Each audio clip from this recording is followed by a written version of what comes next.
Hello, everyone. Sorry about the delay, but we're back. We've changed producers, and hopefully my internet will stay up. But we can't take that risk. I'm still Uncooked Pasta. I am still joined by Piercing, and Hello. yeah, we have Villains versus eWave. And before I was rudely interrupted, we have another one of these teams. They skipped the first rounds of the upper bracket. They went straight into upper bracket round two, and that is Villains. Whereas eWave, they had to fight here the long way. Yep. And we will be moving on to the first map for this game, and that will be Villa, a very large map with a lot of clearing that has to take place for the attackers to get control. But once they chow down onto site, it's just a matter of Uh, collapsing on those sites, which often doesn't leave a lot of movement. It's easy for defenders to get stuck if the roamers don't do their job. So we'll see if that's going to be the situation of what to expect.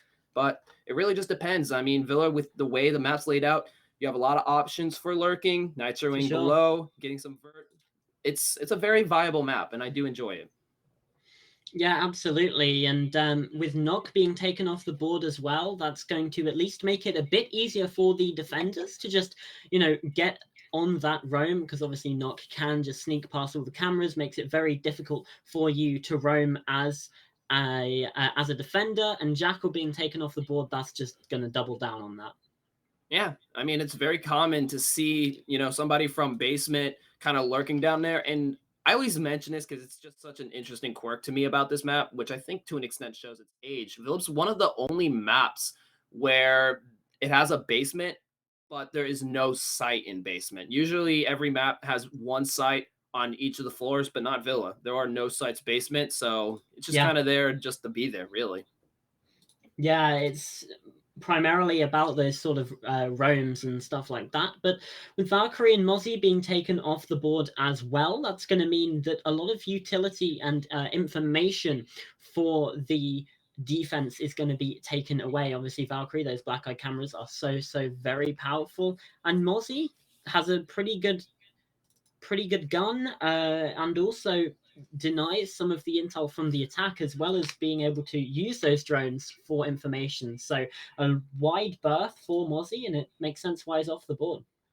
Yeah, and I mean the band sequence makes a lot of sense when you look at it. I mean, Knock and Jackal that helps roamers to keep their place, but then the Valkyrie and Mozzie came in return to deny the amount of damage that you can do from below, because that's often what you'll see when you hit statuary trophy. You'll have Mozzie and Valkyrie with their nitros to hit below, but with those being banned, you're gonna have to really stretch out your operator compositions to get those nitros, which could cause a little bit of issues. But it looks like eWave will be going for Goyo, Dipsy with Nitro, and Shliwu as mute for the Nitro as well. So still both very viable picks, but it just limits that pool a little bit more, especially now they're going to have less intel for those Nitros if they choose to go for that route. Yeah, absolutely. And also a lot of time to be wasted as well. Obviously, bringing along a Jaeger and an Aruni just to make positions a little bit harder to clear, the utility from the attack being taken away. And obviously, you mentioned it as well, Dipsy bringing along Goyo means that they burn for 20 seconds, right? So the attack is going to be halted off. And if villains are quite slow on their attack, then those Goyo canisters, the Vulcan canisters, could very much be deciders of the rounds. Definitely. And we even see some of those Goyos placed preemptively against the bathroom door, which could help to deny that initial entry, which is already going through for Kian as Ash. And there goes that Goyo. And we even have Mute with the shotgun holding close. So a decent composition to try to hold off that initial horizontal push, but it doesn't look like it's going to work too well, as Eternal will be able to get Dex from that Balk. And that's going to mess things up a little bit as that Goyo burns out. And that's going to allow more push up for Oh Villain, my as we will see god. Eternal take yet another from Ventix for a headshot too, a very clean shot, but we'll see Kizat get shotgun out, finally going through, and Mute will rotate down.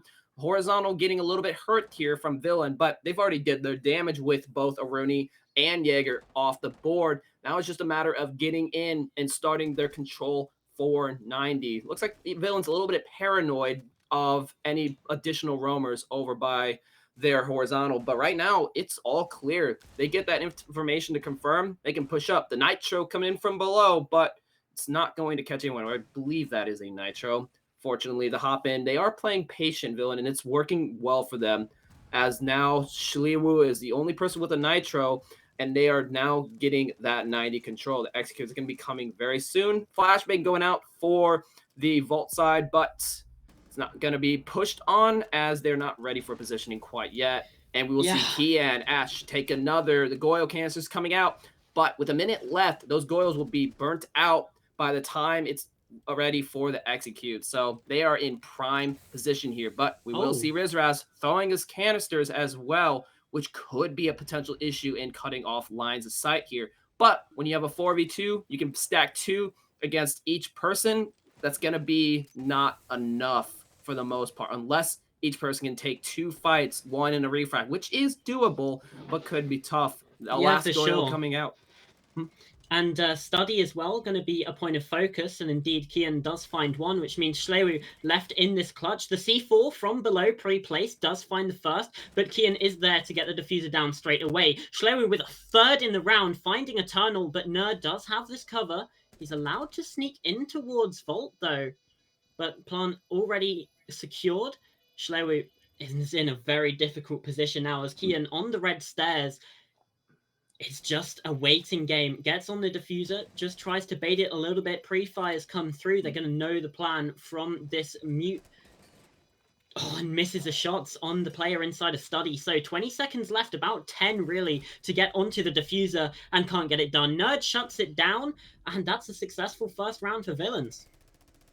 Yeah, I mean, Villains pretty much had everything that they needed with the horizontal that they or control that they got, taking 2 in the process, which pretty much helps a lot, because that's the main thing you got to keep in mind for these stall compositions with Goyo, Mute, Aruni, Smoke, everything to pretty much stall, is that if you lose your gunfights on that horizontal push, the roamers just get cleared out, then that gives the attack plenty of time to drain all that utility out.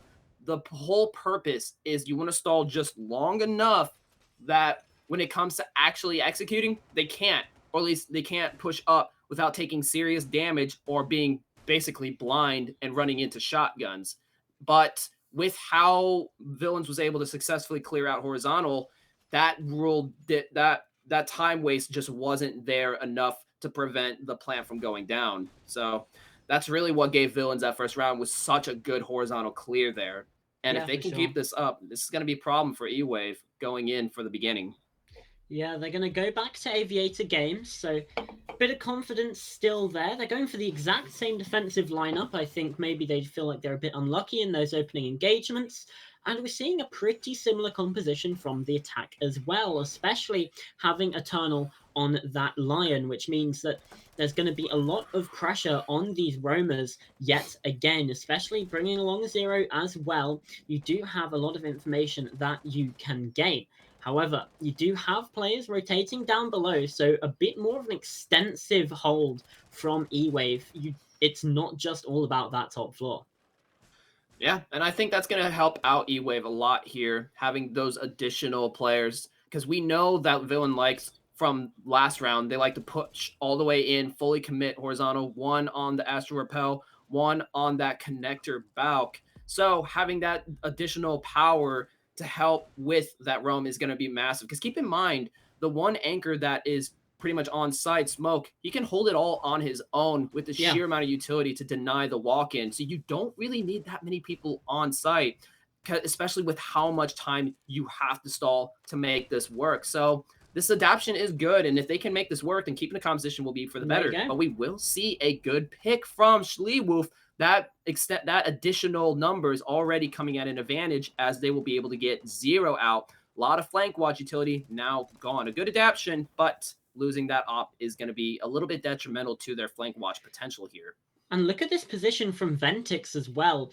Down on the red stairs, actually left that top red position to now just be a nuisance underneath. And I don't think Nerd is aware of this. It should be an easy kill for the Jaeger, but he whiffs a couple of the shots and Nerd's able to find it. That's absolutely huge for the attack, because now they have this top red control. They're able to have this entire northern side of the map to themselves. They do need to be aware of the downstairs, because obviously that's where Keysat did actually end up falling.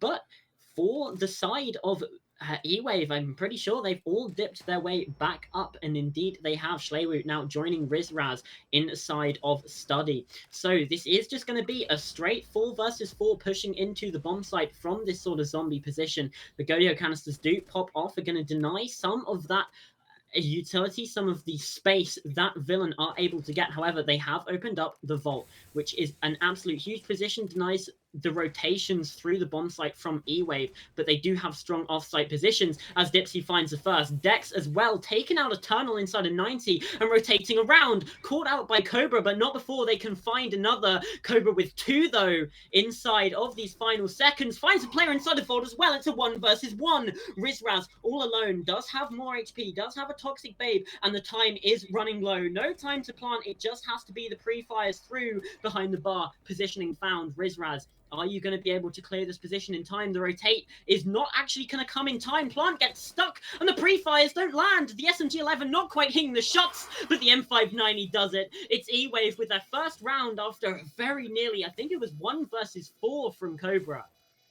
Wow, that was way too close for comfort for eWave, but still managing to get it out. I mean, the very adaptation that they needed to win that round was what came out. They made the smart call to extend their roam further, and it worked out great. I mean, they had all their canisters from both Goyo and Smoke still up with a minute left when they started push in, and we saw the damage from that utility going in as they were still stuck around the 90 top red area and got punished severely. Though we did see a lot of picks coming in while making their way into the site, but it just was not enough as the timer ran down, forcing Cobra into a very dangerous corner where Rizraz had all the spacing in the world to finish it up, though with not much space for error at the very end, but still made it happen nevertheless. So, I mean, eWave played that very well, and Villain did their best to force away, and despite the time disadvantage in utility, but just couldn't finish it up. Yeah, absolutely. So coming into round number 3. Yeah, no, okay. Living room and library coming through from eWave. You don't see that every day. No, I mean, I guess if they're well rehearsed on this site, then it could very well work. As Villain, you're probably not going to be practicing an attack onto Living Library very often. So even if they are aware of this bomb site, they still just might not really know how to go about attacking it.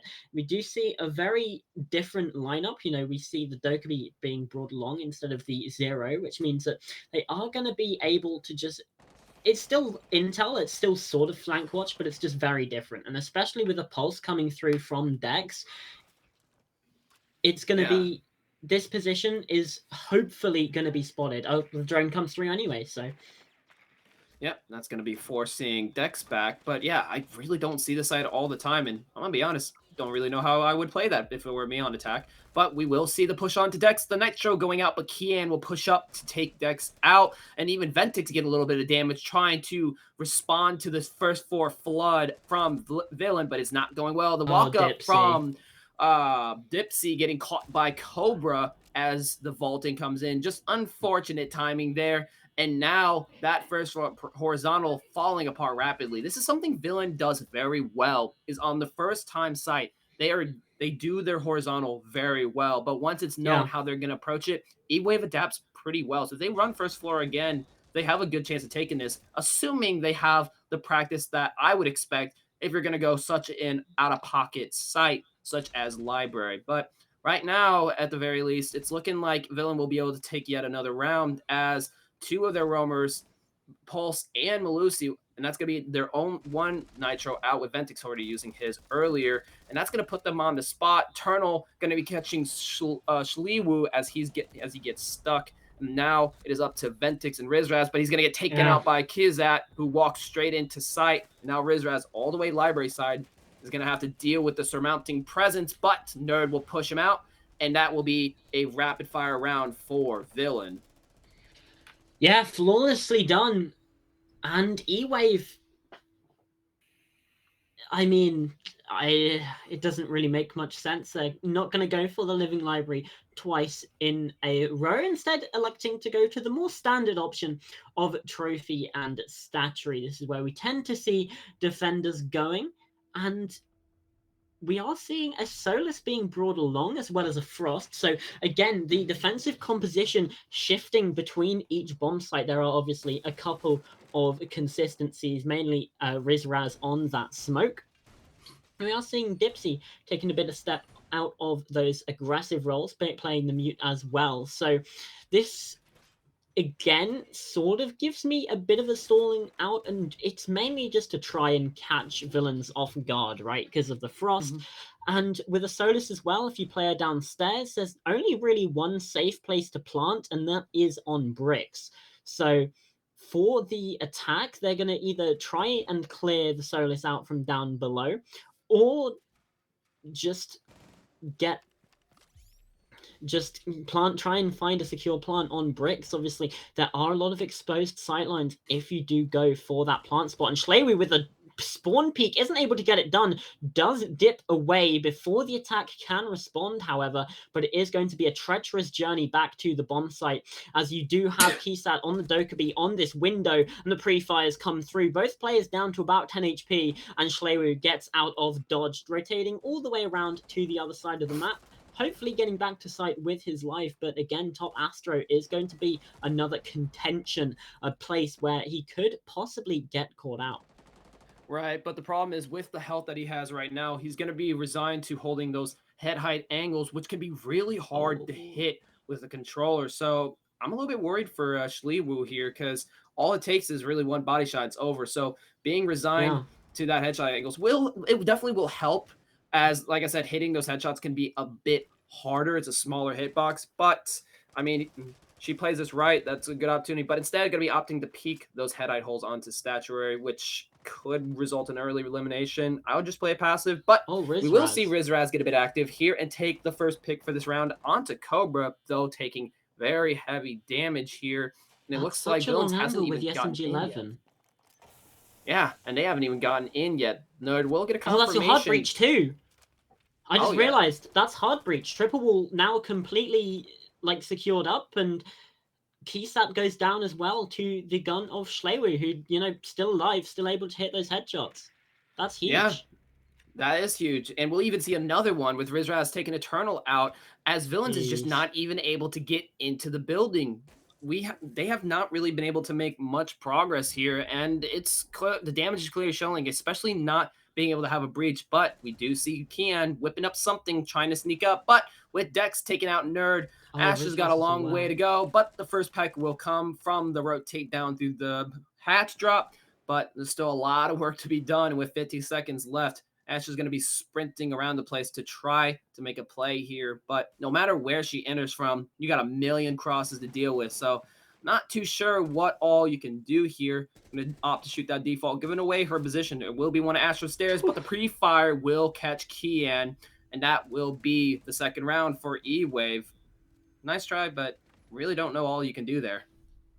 Yeah, as soon as you get in that 1 versus 5, the round's practically lost. So still did good to get that first pick onto Rizraz, who got maybe a little too aggressive on the study hatch, but you can probably afford to lose one there, and it's still fine anymore. And that's when the panic bells start ringing. But eWave, they played that well.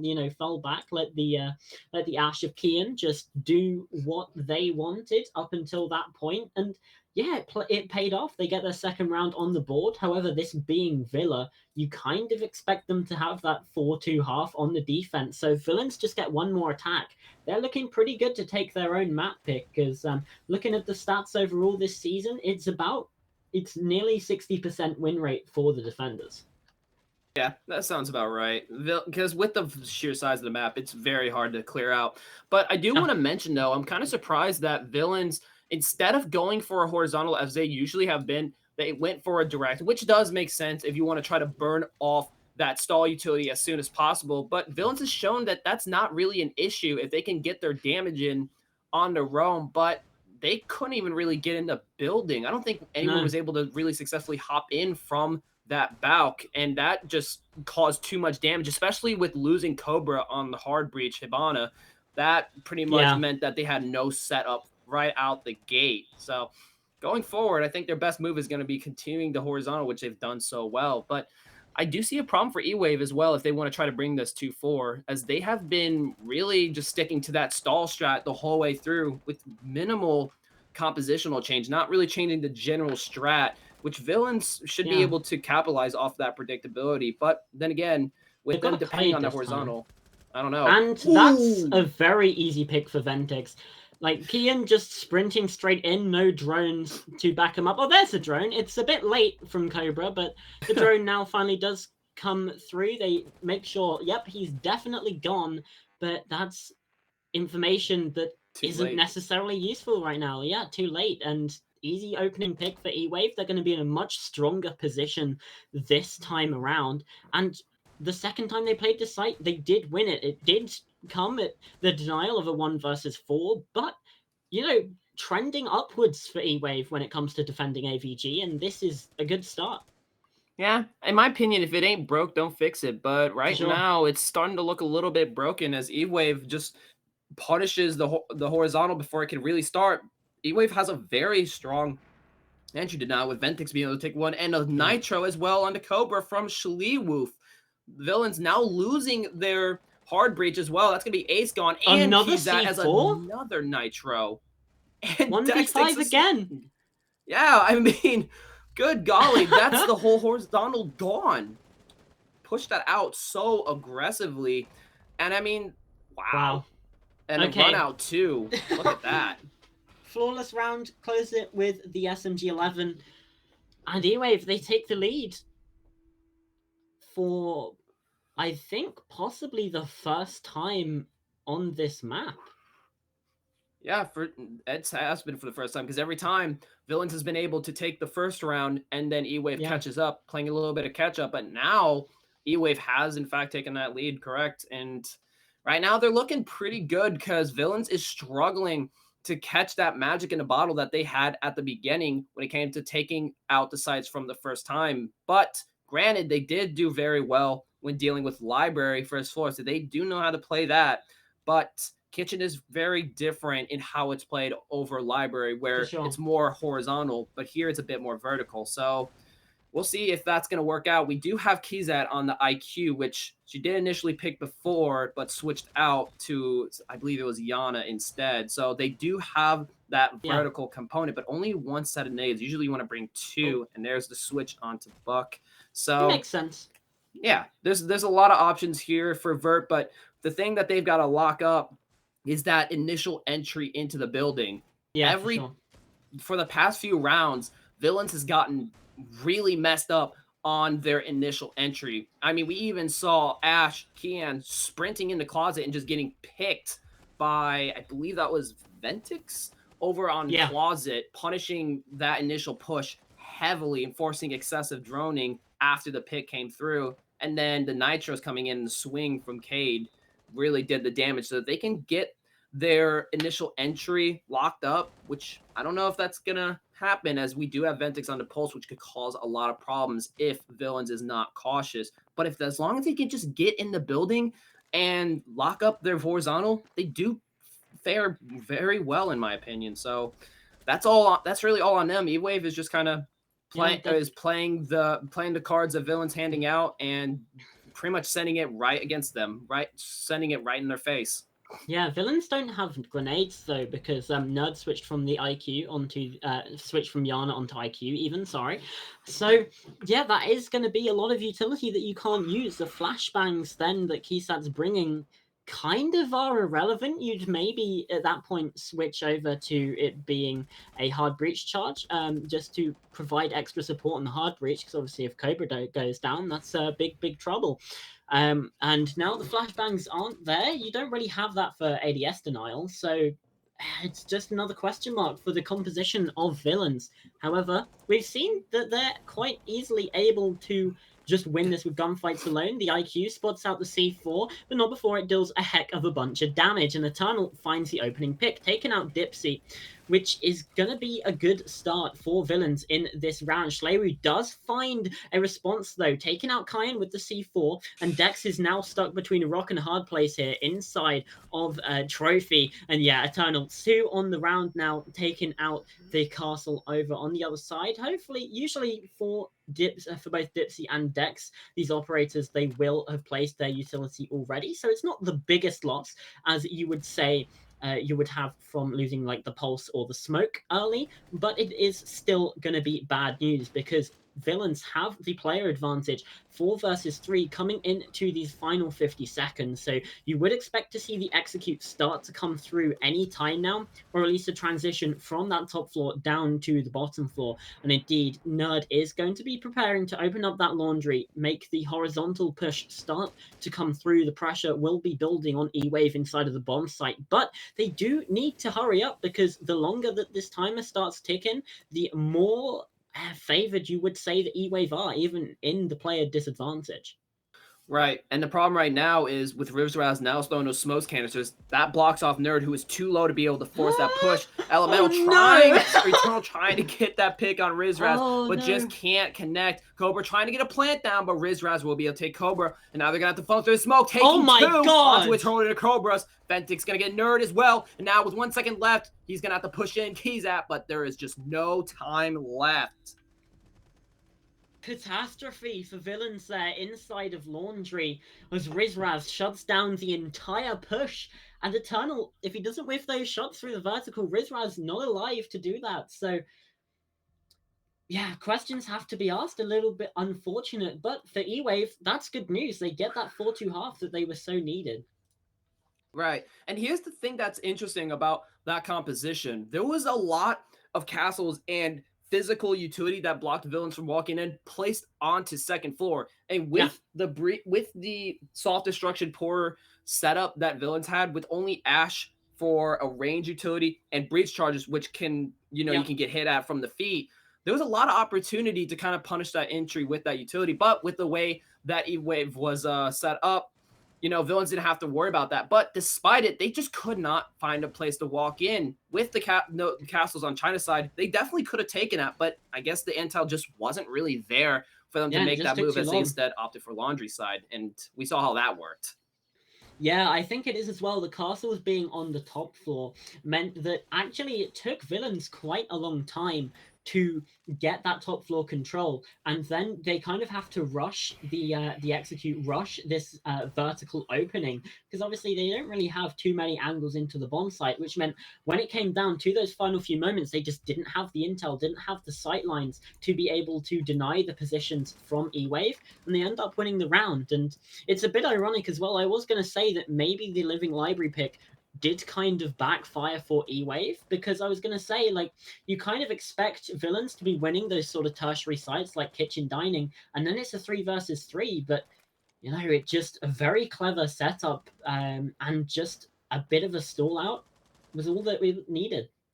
Right. And the thing as well is, if they had gotten more impact out of their vert, I could have definitely seen that turning around and being able to force that, especially if they got Rizraz out. But that's not what happened. They just couldn't get that impact out of the vert they wanted, especially for, like you said, the amount of time that it took. And that's really what a lot of teams bank on heavily, is getting that first floor, but it just didn't come through. And we'll see Dex try to take a fight onto Azami, who's rotating up so early on. Nerd taking a little bit of chip damage. All could have gotten just outright taken out, but is going to be able to slide right back at the top. We'll see Dex taking another fight onto Cobra from Piano Room, but we're going to see a little bit of those head height peaks, but no one will get eliminated. Oh, Cobra, though, taking some heavy damage, and we will see Kian be able to take Dipsy, and that'll be the first pick for the swap. Rizraz going to be able to take Kian, who extends over Study Side aggressively, but it's not going to fall through. That's going to be some of my loss, as that utility does take some time to build up. Eternal getting some heavy damage from what I believe a nade below, but still up, and that's what matters for Smoke, to get those canisters out to stall that push. Some grids thrown out to deny that push from Study, but with the way that Villains is playing right now, it's hard to say that that's going to have much impact, especially with the rest of our utility out and gone.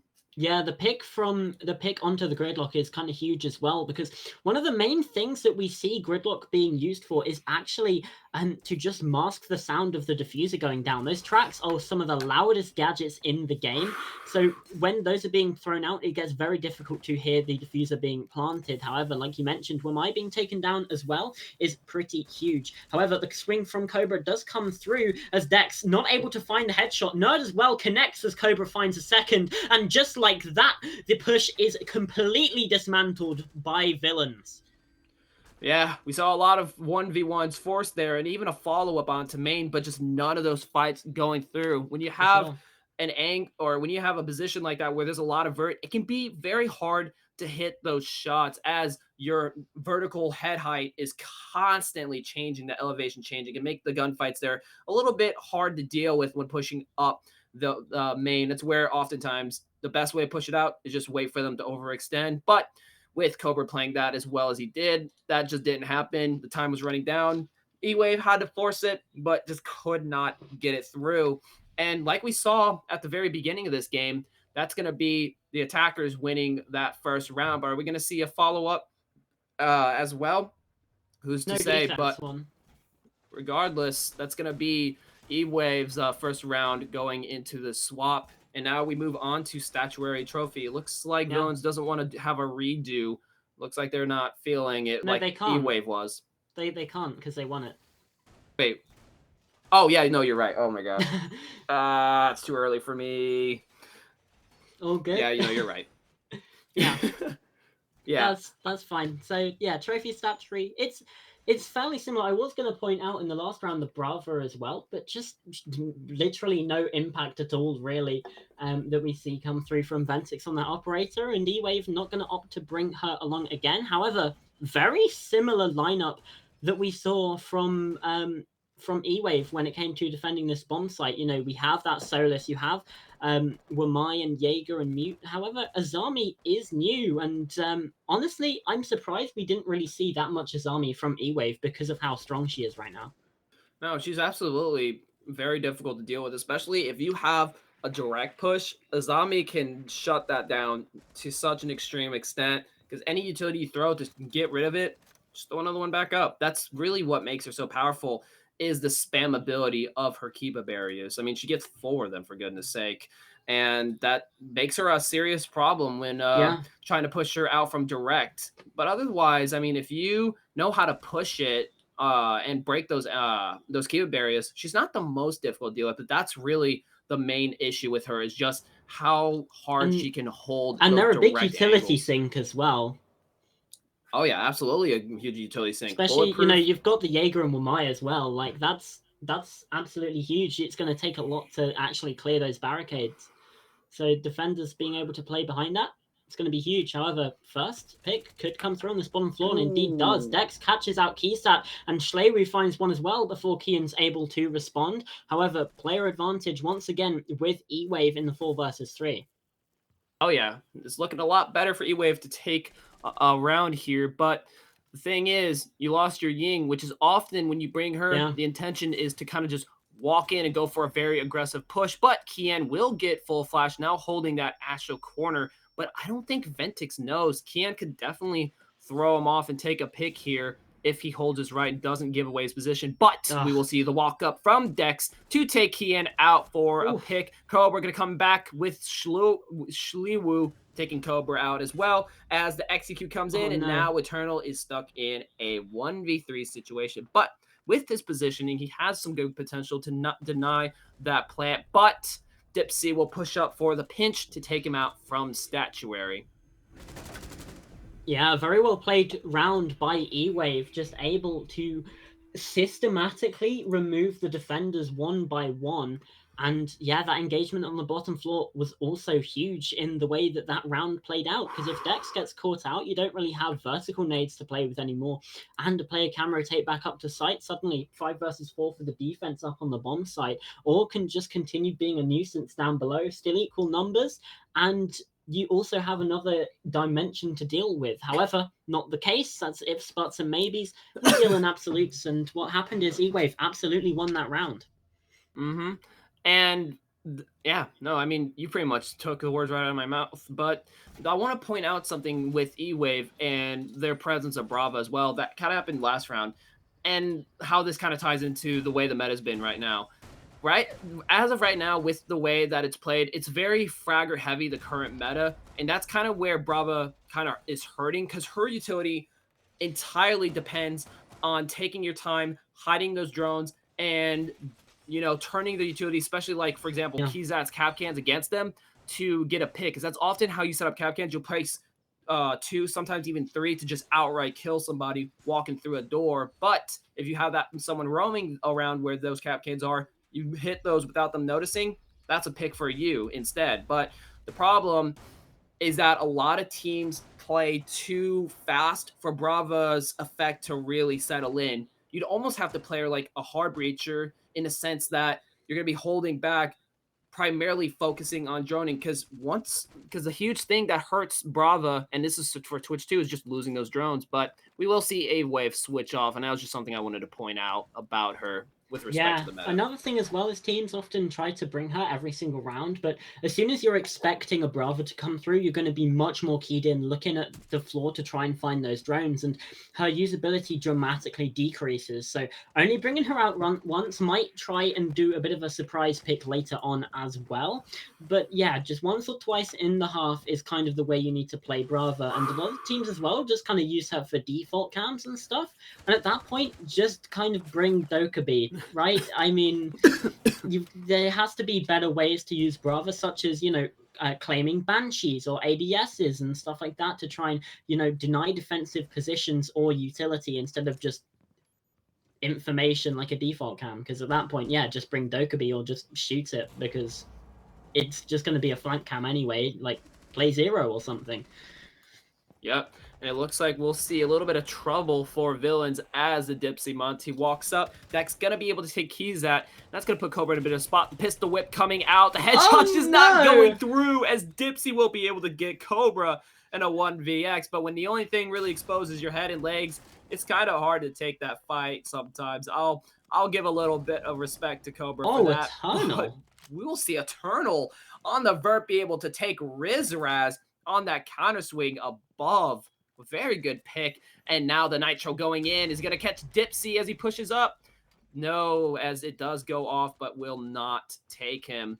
And now that's going to really just leave it down to no Nitros remaining. Dex going to be able to get Eternal as the vert starts to collapse onto Kian, and the move from villains, or I'm sorry, from eWave starts to come down. The horizontal and the vertical going to be putting Kian on the spot here. Nerd's going to have to help offset, but he does be able to get Shlilu from that hatch swing. A very good pick, as you said. But the trouble is not over yet, as Dipsy with the Monty shield still pushing up. And now he's got to deal with the shield behind him and deal with everyone else who could be pushing. But if Nerd covers here, that could help to deny eWave's push. The shotgun swing coming out, the shield extended and back up. The shotgun blast going to be able to take Ventage, but the pistol whip will be able to get him, as eWave wins yet another round. Actually, no. Yeah, eWave. Why am I getting this so mixed up? Well, I'll tell you what, that's map point and one for eWave. And one thing that we didn't cover, obviously we weren't able to cover the map veto at the start of this map because of the technical difficulties. We can cover that at a later point. Is the fact this is Villain's map pick, and they're getting absolutely schooled now on Villa. It's 6 rounds to 3. They need to win their tertiary. And hey, let's face it, they weren't even able to win that secondary bomb site. So for villains, they're going to need to have an absolute blinder here on the fourth quarter of this game. Otherwise, they're just going to be out of it, and they're going to be down a map when they picked Villa. Yeah, statistically showing, when you lose your map pick, that's not really good. Especially in these lower league levels, you tend to see a lot of teams kind of get more heavily focused on their map picks, as in they will work out a select few maps and focus that hard instead of being well rounded out for all of the maps. And that usually just comes down to like time constraint and whatnot, because everyone's got a life, and this is a smaller league, so lower stakes. But nevertheless, that is still a weakness. And so winning your map pick is vital when it comes to these lower leagues. So even if they play their heart out in the second game and somehow manage to beat eWave on their second map, it's still gonna be an uphill fight for that to Yeah, for sure. happen. It's not good that they're losing on their pick. That's just from my experience of how map picks play out for these lower leagues. Yeah, one thing in the previous round as well to point out is the team impact nade actually kind of had a huge part in the in how that round ended. So yeah, question marks for villains. It seems like maybe the communication isn't there as well. So another place for improvement inside of this round. Kisat does see the Selma go out, but not able to do anything about it. So forced into the corner of statuary, which means, yeah, just going to dip away now. Obviously, the side is AVG, so an entire half of the map to play with. And you do have Nerd on the downstairs as well, who could potentially go for a flank if Dex is not careful or not looking, because it seems like they've just missed each other down here. So these Astro stairs now going to be such a big position for the Alibi to play. Shliwu not aware of it, and Nerd gets that kill, dips back downstairs. Dex is now going to be hunting for this player on the downstairs, but could just able to rotate round through living room, down through library, and just get back up to the bomb site completely uncontested. This is a much better start for villains. Yeah, and what's unfortunate as well is none of the intel cutoffs that eWave had set up was where Nerd was. He went the long way around, and because of that lack of intel cutoff, like you said, able to get out absolutely for free. But they will have some cutoff 490, which will help with that horizontal component as Dipsy starts to make his way up from landing. And right now, there's really no one on that north side of the map, which will give a good opportunity to try to go for that push that we typically see on this site.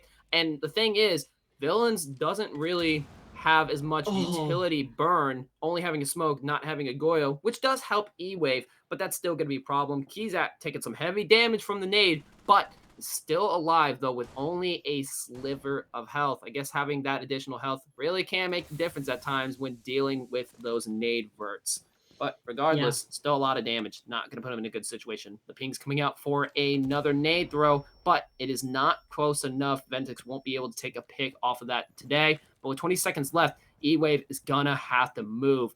Though they do have a Monty, which can help a lot, as there are no impacts or nitros to deal with him. Dex going to be able to catch Kian from the walk-up, but Keyzat will shut that down. Rizraz getting Eternal. And with 8 seconds left, they have to move. But no one's making a move, and one's still on the 90 repel. Keys are going to be taking that out. Ventic's down as well, and now it's up to that repel, but he has nowhere to go. Villains taking that round, but still at match point. Yeah, absolutely. 6 rounds to 4 now. The comeback is still on the cards, but, you know, they didn't win trophy last time. They need to really clutch up big here. I mean, it's their only option, really, but if Villains can use this as momentum, then they can bring it to overtime, which really at that point, it's anyone's game for sure. That'll bring them up to 50-50, but regardless, I would still be a little bit worried. We will see Nerd playing the Ella. I think that's the first time that we've seen an Ella on this map, if I'm not mistaken. And to be fair, I don't actually see her an awful lot anymore, which is which now thinking about it, it's kind of surprising just because of how much of a dangerous gunner she could be, especially with the Ella Shoddy holding close. You got 2 people for the refrag, and then 1 pick walking up the door, and then the swing out from the refrag. It is not something to mess with. It's terrifying, honestly. Yeah, I used to have teammates that would constantly complain about the Ella Shoddy. Good times. But yeah, I think she's bringing the Scorpion though, so you know, no FO12, no FO12 action, unfortunately, because that certainly would be one to watch. But I think it is kind of that point of how much of a gunner Ella can be. It is just that confidence maybe behind the swings that you'd need as villains, because the gunfights haven't really been going their way. So to just have that confidence, have the gun behind it as well, might just be the factor that changes everything for them. Oh yeah, if they can take these gunfights and play confidently like their composition is suggesting, then that's going to really be all they need to bring it into overtime. But we Yeah. got to see if that confidence is well placed or not. It's hard to say with how things have been looking up to this point, but considering how Villains was able to hold up on Bar Gaming, there is still hope nevertheless. Drone's going to spot Nerd, but we're not going to see a push onto her quite yet, to my surprise, as Dex is still holding outside at the moment. Going to throw another drone to spot, but we will see another from Villains to help Rendezvous and help Nerd. It's going to be that crossfire, making that push a little bit harder. Now it'll be from Cobra, but I think the drones are going to spot him as well as Dex slowly pushes up. The wall bank shots and the concuss coming onto Dex, but still alive. However, he will be able to get that shot. I think that was a wall bang. Yeah, though it was. He will spot Cobra and as well and catches him too on the rotate. Goodness. Dex really playing that well, taking it slow and catching both off guard, but the hard breach will be taken down by Kian. That's going to make eWaves execute all the more difficult, as that triple wall is not going down anytime soon. Though it doesn't look like that's what they're really going for at the moment. Kian going to take some heavy damage as Kizat tries to drop and push onto Dex, but will be able to catch him onto that headshot. Now bringing it to a 3v3, but that push below is not over, as Kizat will be able to take Ventix. Ventix trying to clear him out, but will not be successful here. And we will even see Dipsy get eliminated by Eternal from the drop in the hop in to Closet. And now it is all up to Rizraz, who's holding that back. I'm telling you, that initial entry onto Trophy Statuary is such a nightmare, both for Villains and eWaves. Clearly seeing that play out, as Rizraz is now stuck on the balk, similar to how Ash was, who I believe that was Kian prior to the swap, not being able to make anything happen. Though, granted, this is a 1v3, so a little bit more winnable, and he has Diffuser as well, but 35 seconds, that's even less time to play with on a 1vx, which is never a good thing. If he's going to make anything happen, he has to get in the building first off, and there comes the hop in from Closet. Got to take this fight from Closet, taking a bit of damage, but still up health-wise. But with 20 seconds left, he has to force these gunfights, and Villains is playing this very passive. Oh, and as I say that, we will see one get caught by the Nomad, but with 10 seconds, he's going to hop back out to deal with Master, but that's just not enough time, and the run out from Kizat will finish off that attempt. Well, Villains, they bring it back to within one. However, this is where the true test will come through, their tertiary bomb site. And they have to try and win here to stave off that match point. It's going to be kitchen dining. And eWave, considering what they've learned in these previous 2 rounds and the last time that the site was defended, they want to try and win here in regulation. They do not want overtime, because Villains are going to start on that defensive side, I believe, which is going to be a massive, massive boon for them. And indeed, they are. Hold on. Yeah, indeed they are. eWave are going to start in the attack in OT. So this round kind of is must win if they want to win this map, if they want to stave off the comeback from Villains, because let's face it, it was 6-3. Now brought back to within 1. Thorn, Solis, Oryx, Pulse, Mute. What's your take on this composition? So I'll admit, this is a very gunner-heavy composition. It looks like for sure. The composition they went from last round, they're kind of doubling down on. I mean, Oryx with that heavy roam, Kizat. I mean, it's all active. It's a lot of it's active utility. Pulse, Oryx, and Solus more for active utility, with really the only physical utility to deny them from just walking in is Nerd and Kian. But here's the thing. That may be utility to stop the droning and maybe catch someone off guard from walking in to kind of funnel them. But that doesn't really physically stop anyone from just kind of running in. And that's going to be the problem that Villains is going to have to deal with, as eWave does have Dipsy on the Monty. But here's the thing, though.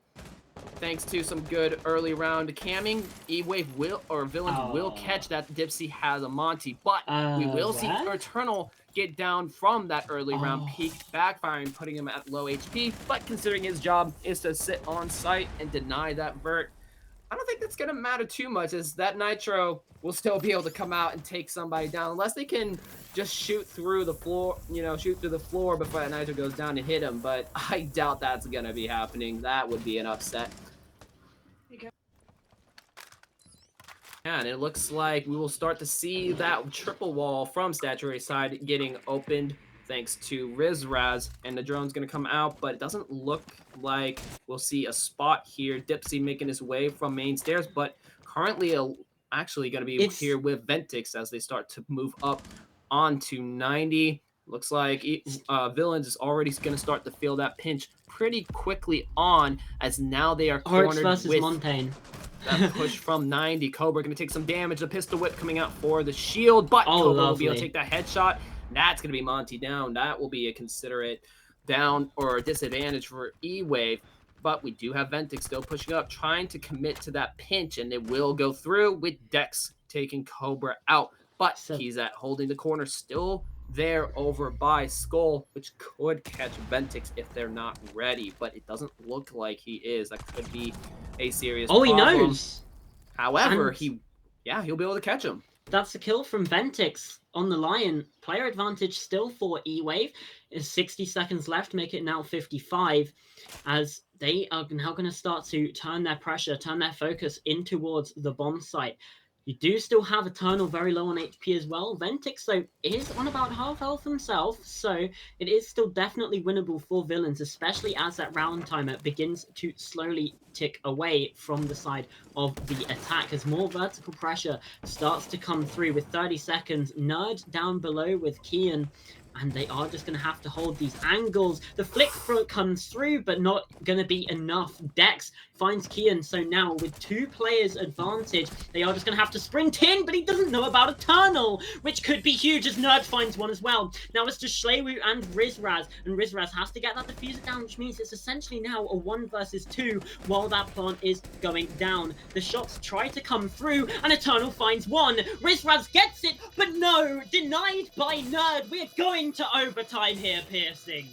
That's it. Yep. Now in overtime, as Villains is able to play for that post plant so well, aggressing on. Looks like that active utility serving them very well, despite that vertical sort of falling off, but able to come back around as that entry onto site just not working out for eWave, as Villains is able to take 3 rounds in a row, something that I don't often see bringing it into overtime, but looks like we will have to call a timeout here as one of the players on Villains has disconnected. So be back with that in just a second. Opting to use a timeout. I don't know if that was the rule set for that, but we'll see.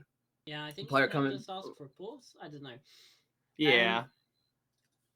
Either way, that does still give a bit of time just to collect some thoughts, and I do have to say, one thing that I think really tipped the round was the opening pick onto the Montaigne, because that's your execute utility, basically, being taken out very early.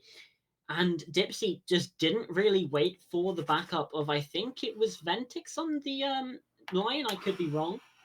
But yeah, just didn't really wait for the backup to come through, instead opting to go for that sort of push, and getting greedy and costs eWave the round. And now Villains, they start out on their defense, and realistically this should be game 1 by Villains. Yeah, I mean, if any time is the time to take your map, it's now, but I wouldn't hold my breath, because right now it's still, I mean, the fact that it's that close on your own map, it's a little bit worrying, although they were able to bring it back and show that they do know this map enough on attack to whip it back around when they need to. But are they going to be able to fully execute this out? Because up to this point, Villains has been playing a lot of catch up after the swap, and that's not how you win games, because now Villains is going to have to take that initiative to finish this out. But like you said before, with them starting out on defense, that does help a lot, as that's where their comeback came in after eWave gets. And they have that confidence too, right? Mm-hmm. No, definitely. Once they started using active utility and getting aggressive, eWave just really didn't know how to handle that. I mean, they brought Monty on multiple occasions, and that Monty would get eliminated before the execute even went through. So Yeah. that's really a problem for them. They're gonna have to try something else, as that Monty is not putting in the work that they were hoping for, and we will see that as Dipsy now onto the Yin, going for a different type of approach to execute, which I think is the better move. Because a lot of times when they've lost the last few defense rounds, it just came down to messing up that final execute. So having those Yin Kendos can help a lot, but I don't know how much it'll help with this initial entry as Kian holding that tight statuary angle with the shield and with his own Wamais. That can cause some trouble, especially with the backup of Kizat over there in statuary as well. Yeah, some damage does go through onto the Solus, and there's a Ooh. beautiful prone angle from Schlewu to take down the aggressive Wamai. Kisat, though, does re-aggress into the same angle as Cobra finds Ventix, and this is still such a strong shield to play behind. Does just dip away a little bit, so that is now going to be a bit of control given over to the attack, because Triple Wall does get breached, becomes a lot more dangerous to play in and around Trophy. So, or statuary even. So falling back to a landing still has a lot of these angles to play with and just dips back even more. The defense know that they can hold these very strong positions on site, so they don't necessarily need to get too aggressive. And Dipsy now using the first of those Candelas just to clear out Astro, make sure they have that control. And this is something that we need to see from Dipsy, because the last time we saw a Ying being brought by eWave as well on the attack, they were killed before the execute could even come through. So for eWave, you need to make sure that your utility for the execute does come through. And Nerd able to get a free pick onto Dex, just not looking the right way. The intel isn't there. And that's going to force a rotation through from Rizraz. But it could just be too little too late. Just the intel not there, and this utility again just slowly being stripped away. That was so unfortunate for Dex, and we will even see yet another unfortunate pick from Kizat taking Schleewolf after dropping from that Azami stand-up position. And now with 35 seconds, eWave is already looking not the greatest here, though with the hard breach still up. So unfortunate, but Dipsy will throw those Candelas, looking to get a push in, but those smokes now starting to come out with two still remaining.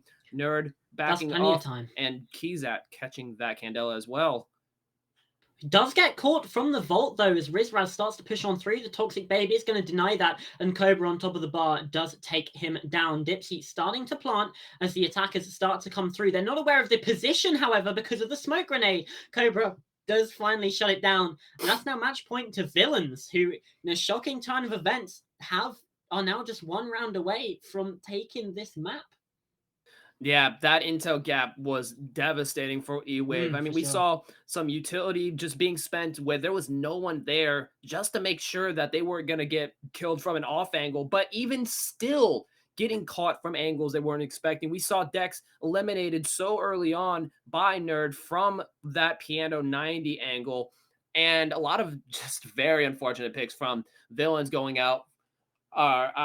Just catching eWave from even being able to enter the sites. That's really where those intel gaps can be a severe nuisance. Though we will see eWave go for their standard heavy stall composition, and they'll be able to bring this back if they can keep their roam, which sometimes can be a bit shaky. I'm not too sure about that. But nevertheless, the intel gap really putting eWave on the hurt on their attack. They really got to get maybe some more intel ops, perhaps, if they want to win this game where it is Villains map.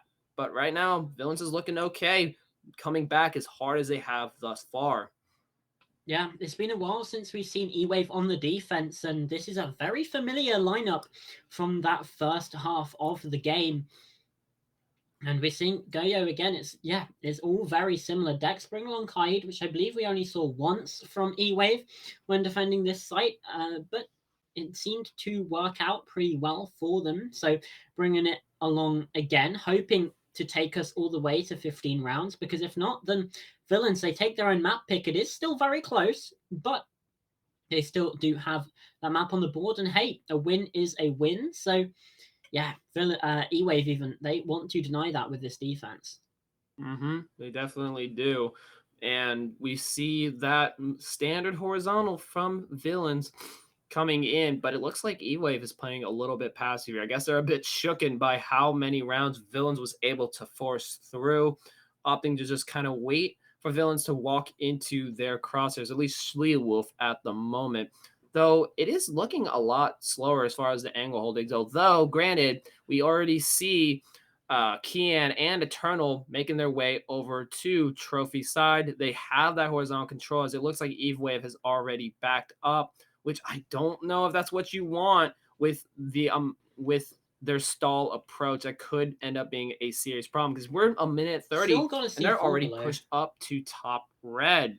And we even have Kian on 90 as well. That's a problem. That's a problem because that's so going to give close. yeah, so close, but not going to go through. There's just so much opportunity to drain that utility. Though, granted, eWave is still holding onto it. Goyo and Smoke canisters both up, not broken at the moment, which can help a lot. Although we will see that first canister thrown out. And they are trying to get that vault wall, trying to pop that cade, but have been unsuccessful thus far.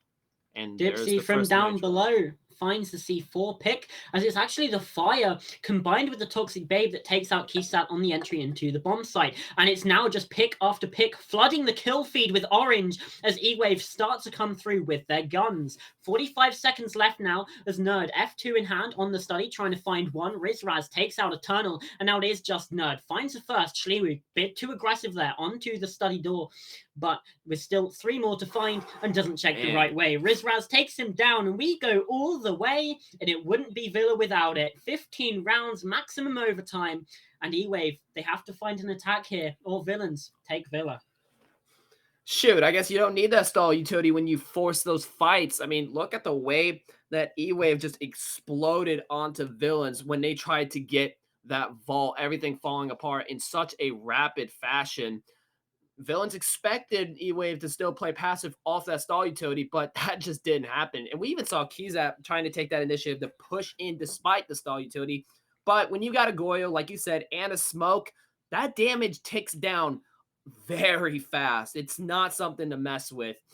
And that just really messed up Villains from closing it out. Though, granted, it has been tough on the attack for both teams. But with eWave now on the attack, it's up to them to break that trend or be just a part of it and let Villains win it. It all comes down to this. We are at the very, very last round. But with Villains leading since the swap, ever since the overtime, it's not looking too good for eWave. It's going to be a very close map, but that does give a lot of hope considering this is not eWave's pick for the overtime map, which I feel like we're going to see that. I mean, look at how close these rounds have been. Every round, for the most part, being very winnable, except for the 1v1, 1v5 we saw for eWave and for Villains, both having one of those scenarios pop up. But other than that, yeah, I mean, it's been very close matches, and it really just comes down to that final initiation for who wins it out, with usually the defense coming on top, and Villains being on the defense, going to have that little edge there. Yeah, one thing that we've seen from the attack constantly be a struggle is clearing out down below. We saw it from Villains in that previous round because Dipsy has been below underneath 90 with a C4 pretty much every single time eWave have defended AVG, and they just didn't clear it. The adaptation just not coming through. And again, we're seeing a hold down below from Villains. You do have Nerd on that Vigil who's roaming underneath, and it is going to be a difficult position is a difficult operator to clear anyway because you don't have those drones, but the attack has been struggling with that for both sides so spectacularly that it almost just becomes a sort of a double difficulty.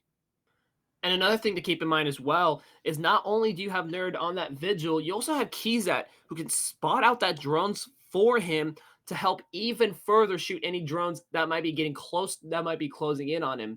This pretty much just creates a situation where eWave is going to have to go in to an extent blind, which has done a lot of damage to them. So Villains is taking major advantage of that, but we will see the swing out from Master, and Schleelwolf will be ready for that. The aggression being a little bit too much, and here's the problem for Villains too.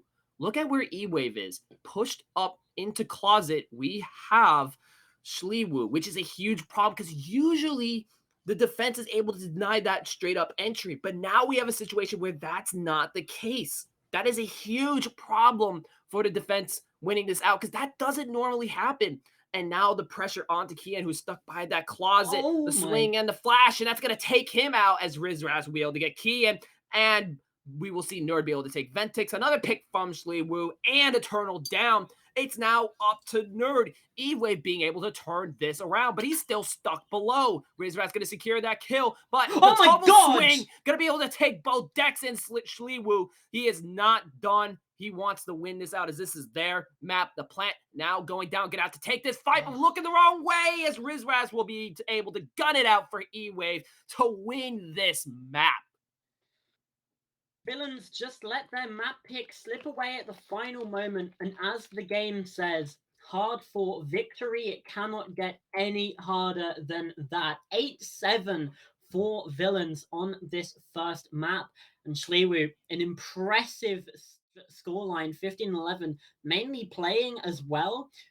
Those sort of hard breach, we saw them on a lot of the time, playing that ace, playing on sort of, playing ace, playing Habana a couple times as well. And on the defense, often that player with the SMG11, thinking about mute or smoke as well. So very, very well done. And well, as you can see, Villa goes the way of eWave. Villains' map pick slips away from them. Yeah, that's honestly, gotta say, that was one of the closest matches I've seen in a long time. I was kind of worried for eWave there, but they were able to pull it up at the very end. And I couldn't have expected that eWave would have been able to get that direct push in. That control of closet was massive for them. I mean, we saw time after time again that initial entry from the direct push almost always falling apart, but eWave just found a way to get in, and that was really Villain's detriment.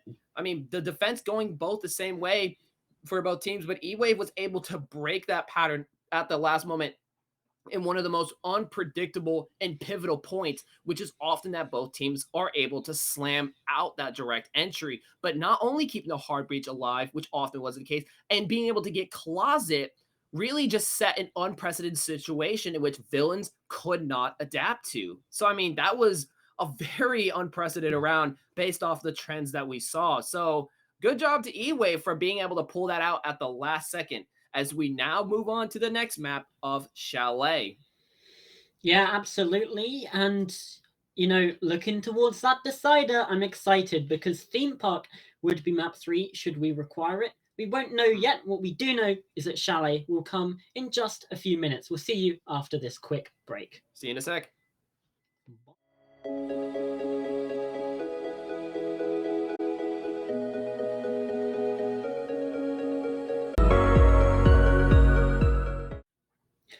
Welcome back. We're here with map number 2, Chalet, after a surprise victory for eWave, taking that final attack on Villa. We head into their map pick, which will be Chalet. I'm still Uncooked Pasta, and I am still joined by Piercing over to this side of me. And yeah, what did you think of that map 1 and heading into Chalet? I mean, I'll admit the very end was extremely surprising me. I mean, very unprecedented eWave being able to get that direct push where a lot of times the pushing directly on from Balk led to disaster both for Villains and eWave. But yeah, I think it's really interesting how despite it being Villains map, eWave was able to pick up so many attack rounds on the swap, but with Villains being able to catch up. And that's what makes me a little bit worried about the possibility of going to Decider map. Now, if it was that, eWave got more defense rounds than Villains liked and maybe picked up like 1 or 2 attack rounds to go into match point, then, I could definitely see some potential for Decider. But the fact that a lot of those round wins that led into overtime was from them attacking, that kind of makes me, well, it's just the way that it came out, right? Like winning those, 4 defense rounds and then immediately following up with those attack rounds to go to 6-3 before, Villains can catch up into overtime. That makes me worried. On a map that defender sided, you cannot, be losing your attack so early into the swap, because remember, there's always going to be that awkward buffer phase when you're attacking for the Yeah. first time on a map, whether it's at the very first round of the game or on the swap. That's usually an awkward situation. Attackers usually lose that, no matter whether it's attacker side or not, because you just got to get that momentum and get that coordination feel, right? But despite that, eWave was able to bring it out to match point, and villains had to claw their way into overtime. So while I'm not entirely surprised by eWave pulling it out for that win, I'm more surprised just Yeah. by the way that it played out. That was unexpected, but the result in of itself, not too surprised, honestly. But regardless, this is now eWave's map for Chalet, and if they want to finish it out, this is their chance, because Theme is very much a not so played map, at least from my experience. And that one is for sure, in my opinion, going to be anyone's game, unless whoever starts defense and turns attack starts picking up attack rounds. Because on that map, it's going to be even worse than on Villa, because Theme is even more so defender sided than Villa. Yeah, absolutely. And also, this is the first time we're seeing Theme Park in the playoffs, and it might not even come through. We have had we did have the first 2-1 of the upper bracket quarterfinals on Friday. That was Team Black versus Entropy, but we have seen a trend, which is the upper bracket, the teams that actually auto qualify through, that get that first round bye. The only one of those that's actually won their series was Minions. The other two have faltered, maybe because they just don't have the practice in the season with the best of threes. Obviously, the other teams in this match, just like eWave, they already have the experience of a best of three this series. They beat Maniac Suiciders 15-1, who are now Empire Esport. And yeah, they already know how to deal with those map threes. They already know how to play in those best of threes, whereas the teams that buy straight in don't necessarily have that practice. Yeah, that's a fair point. It really just always comes down to, for the most part, from what I understand, who has that more practice. That's really what it usually comes down to. Yeah, for And sure. I wouldn't be surprised if, yeah, that experience starts to really play into the outcome of these next maps, if we do get into the Insider anyway. Yeah. I mean, it might all end here on Chalet. We've seen this a few times. We are just going to wait for the go-ahead from admins and whatever before we get into the match. But hopefully it shouldn't be too long now. So yeah, looking at Chalet, I am just going to check the starting side as well, because I think that's probably going to have a bit of an impact. And Villains start out on the defense, and eWave start on the attack. So looking at Chalet, it's been pretty much 50-50 throughout the season. Attack just has a slight edge, 51.5% to 48.5% on defense. So yeah, very, very close between the two sides. Yeah, and I think that makes sense when you consider the layout of Chalet. I mean, you see a lot of teams sometimes have to go second floor or basement if they win out their first floor. And first floor is already very contestable because just the sheer number of options that you have to work with. But on top of that, with second floor and basement, funny enough, not being the strongest sites, it definitely makes sense for it to be a bit more balanced. Although granted, it can be a nightmare to get control library. That's why I see a lot of these teams in T4 and T3 struggle is dealing with library. I mean, there's a lot of occasions where you'll have a defender, despite the pressure mounting on the clear amount of library, they're able to stay comfortable, and even with the intel, still be able to manage a pick or two, or just deny that control altogether, which is more often than not vital. So it really is just a 50-50 of where do you get control and where do you pick, and do you have the intel to find the weakness? Yeah, so we're going to be heading over to the French Alps into a lovely little cottage. Maybe it might even be a chalet that we are heading over. And like we said, those questions are going to come through. We just need to find out. And very importantly, actually, is going to be this operator veto. I think especially on Chalet, with how close the sides are, it is much more important who gets banned out than, say, like Villa. Yeah, because it can dynamically affect how these maps are played out. I mean, you've got Mira setups, you've got Flora spams, which that gets taken out. And if you have people lurking by trophy side, you can see a lot of like Lion, Dekebi, Jackal to push that out, keep a cross on West Main. And despite that, we'll see the Nook lurk taken out, help give the roamers a little bit more of a buffer, more comfort in where they move. Like we said before, Nook and Flores have been extremely common bans, considering just how much they have affected this Fragger based meta with the utility spam destroy any and all utility, and with Nook, you know, that infamous lurk basement crawl up and usually catch a roamer or two. And then we'll see that anti-nitro sure. from below again with Mozzie band and Valkyrie as well. So same bands from before. Yeah, they really do not like these operators, both Valkyrie and Mozzie, being taken out yet again. But Flores is new. It was a Jackal from Villains on Villa, which is always fun to say, Villains on Villa. But yeah, everything else stays the exact same. And yeah, it just makes sense with Flores, especially on Chalet, the amount of utility that you can clear is a bit more than on Villa, you would say. Especially thinking about sort of mezzanine holding into library, which will be quite a focal point of this first round as we see Villains on defense heading over to Baron Gaming to start us off.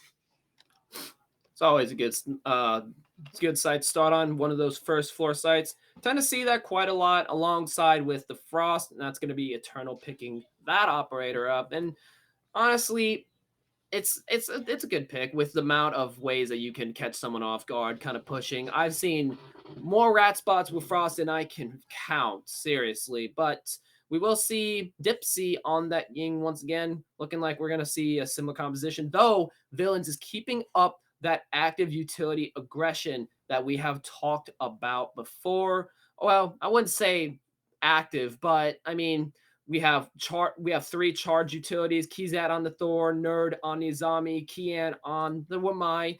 And I would say that's a bit active in the sense that if you play too aggressively, get eliminated, you lose some of that utility that has to take time to build up.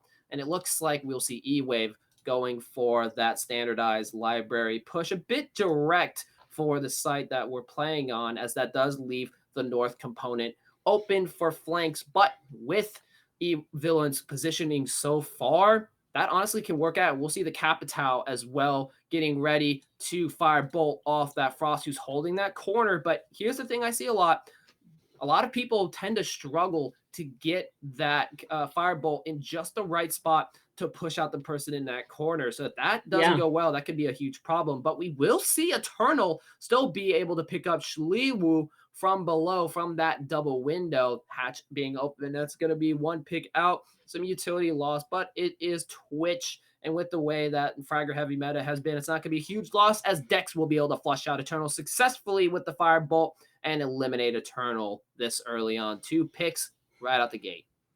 Yeah, 4 versus 4. So we sit even here in the first round of Chalet. About 100 seconds left of the round, so still plenty of time for eWave to get something done. Nerd with a brilliant angle, taking out Dex, who was on the upside down rappel, did just spot him. Cobra as well finds one, but Dipsy's in with the diffuser. Ventix is downstairs, so absolutely no help on the bomb site. They're not aware of this position. He's looking all the wrong way, and they just run past each other like ships in the night as the Candela comes through. Ventix finds one before being shut down, and now it's just Dipsy, 10 HP, and gets taken out by Cobra as well. It's an interesting plant, to say the least, and yeah, doesn't work out. Villains, they hold on. 3 players left alive. Wow. Messy from eWave, I would say. What a messy plant from both sides. I mean, we saw both of them turn their backs on each other. I mean, but with the smokes and the candelas, I mean, they both just sweeped right past each other, not even being aware. And I think it's funny enough that I don't even think Cobra was the one that eliminated Ying there. taking out Dipsy. I think that was somebody else. So they just completely missed each other that entire engagement. I couldn't imagine the confusion there from Cobra there, that entire engagement, seeing someone eliminated from behind, and you're just like, man, where did that come from? Where was she? That is, but I mean, that's kind of how those smokes go. It's not like in Valorant where you smoke and you can kind of see if someone's next to you. That visibility isn't really there in Siege. When you're in the thick of the smoke, you can't see anything Yeah, I in mean, although general. if the plant's going down, you see the smoke, you've got to expect that the plant actually is coming through on the smoke, and as soon as they look and see they're not behind half wall, there's just no like immediate pre-fire into the smoke grenade, which I think, yeah, you've got to kind of expect that that's where it's coming through, right? You can't just be like, oh boy, I wonder what'll happen. But I mean, doesn't matter. Villains won the round anyway. And I'm liking to look at this attacking composition. Sense Glass, this screams to me very execute heavy. They bring in an ace instead of a thermite, which I'm not necessarily the biggest fan of.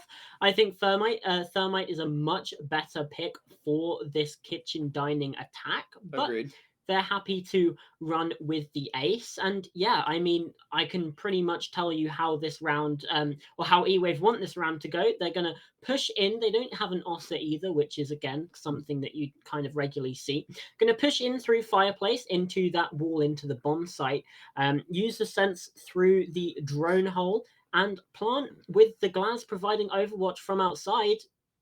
I mean, it happens quite a lot, but at the same time, it's going to be expected. You have a warden as well who's able to see through that sense wall and is almost basically just going to give warden a free line of sight, because especially if the glass gets taken out, the entire execute's just it's in the bin.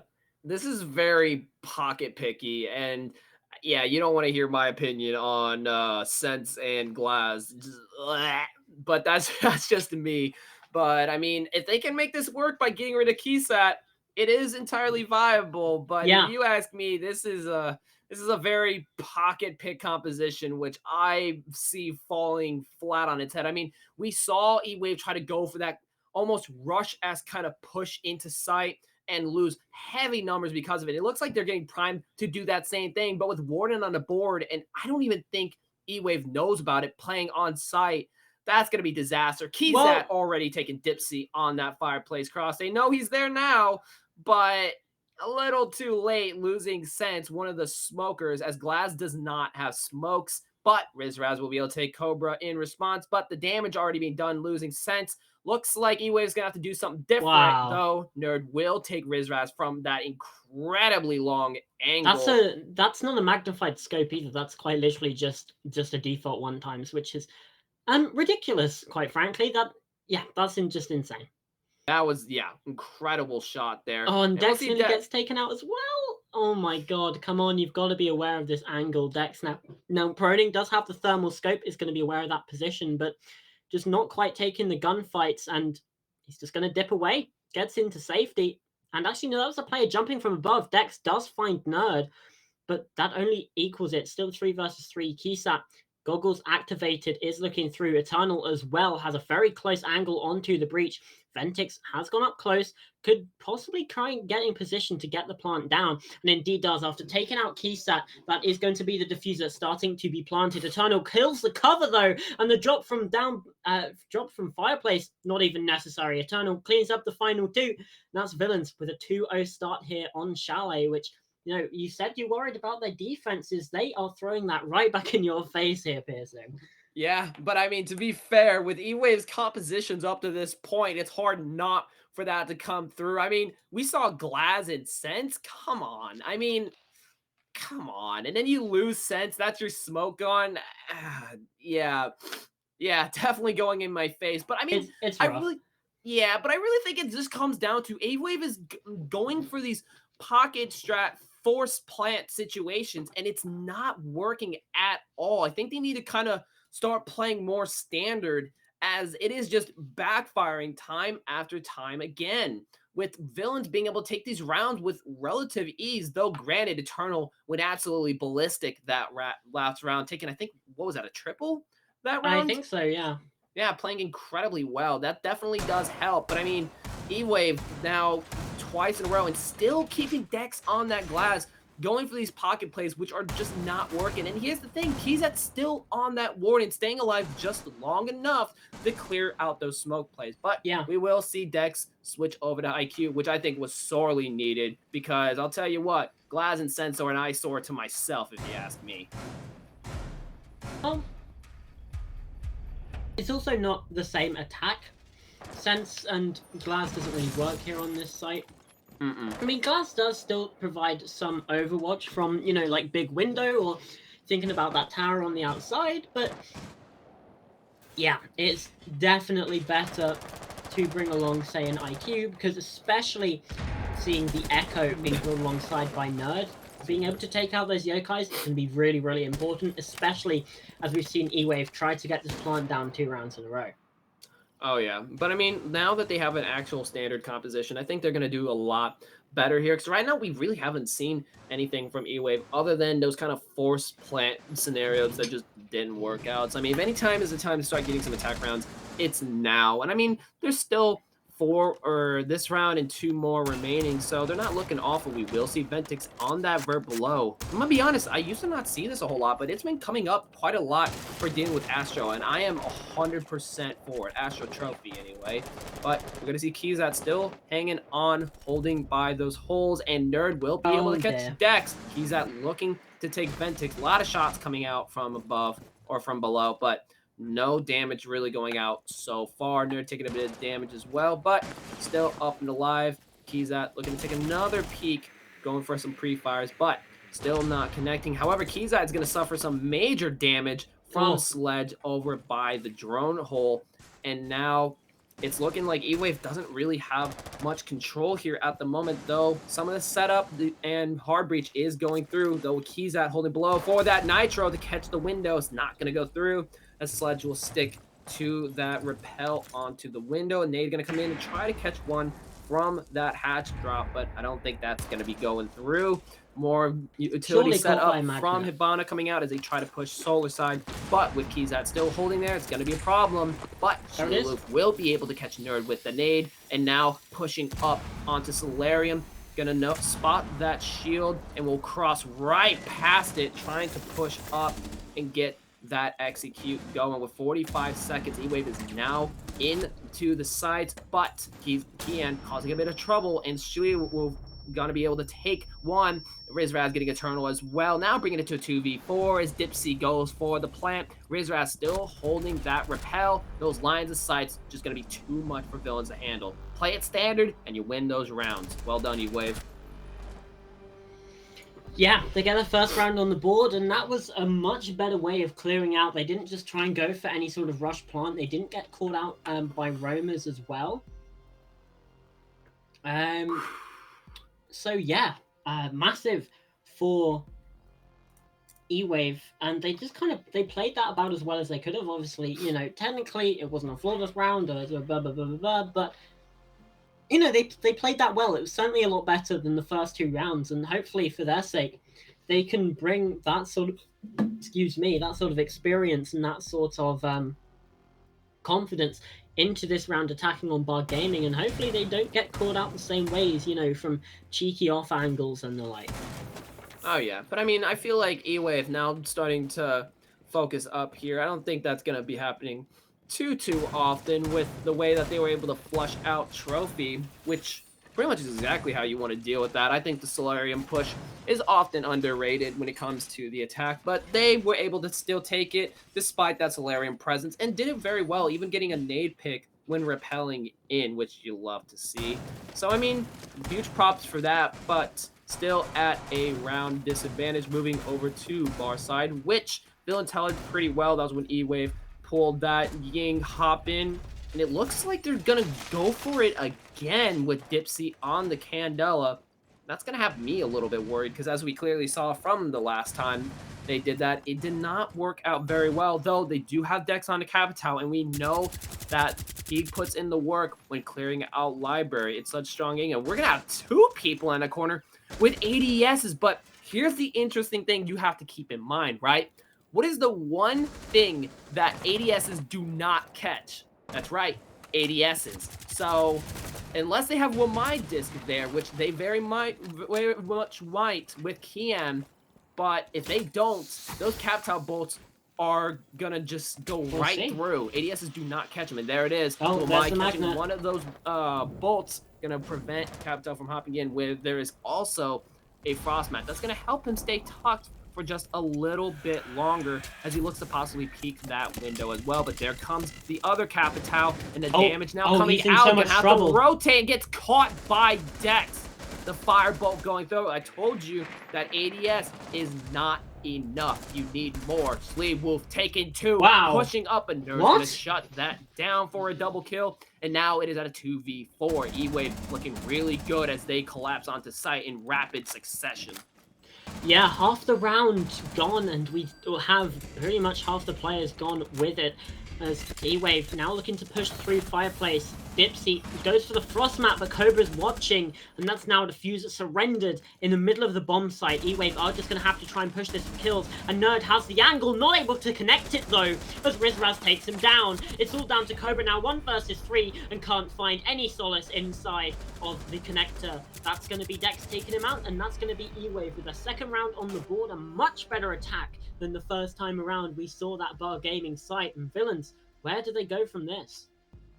I mean, at this point, if they're going to play that again, because they do have a decent setup there, they just have to stop holding that library corner. I don't know why they've continued to do that, as that Capitao bolt is so difficult to deal with. I mean, you have all the utility in the world that you can throw in there to drain out those Wamais, and usually the Wamai gets caught first over the ADS, unless you position it in such a way that the ADS just catches the main utility, like the flashes and nades, and the Wamais catches the bolts. Usually one is going to run out, and eventually you will be able to Capitao bolt off that library. So if they want to hold it, they can do that above, but they gotta stop holding that corner. It doesn't work out, and they need to account for that double balk over by Mezzanine, as Rizraz and Shliwu were able to do a lot of damage from them. So if Villains is going to win out this site, they need to take a completely different approach from Library, because the way that they're doing it just simply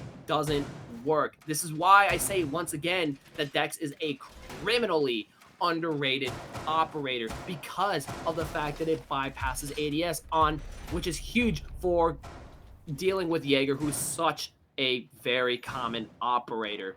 Maybe not as much anymore with the Fragger heavy meta, but still a strong op no matter what site you are on. Yeah, absolutely. Very different attacking lineup from eWave as well. You know, Gridlock, Amaru even, Lion as well. Dokkaebi. The only constant is this Ying from Dipsy. Haven't really seen it have too much impact, but there is always a first time for everything.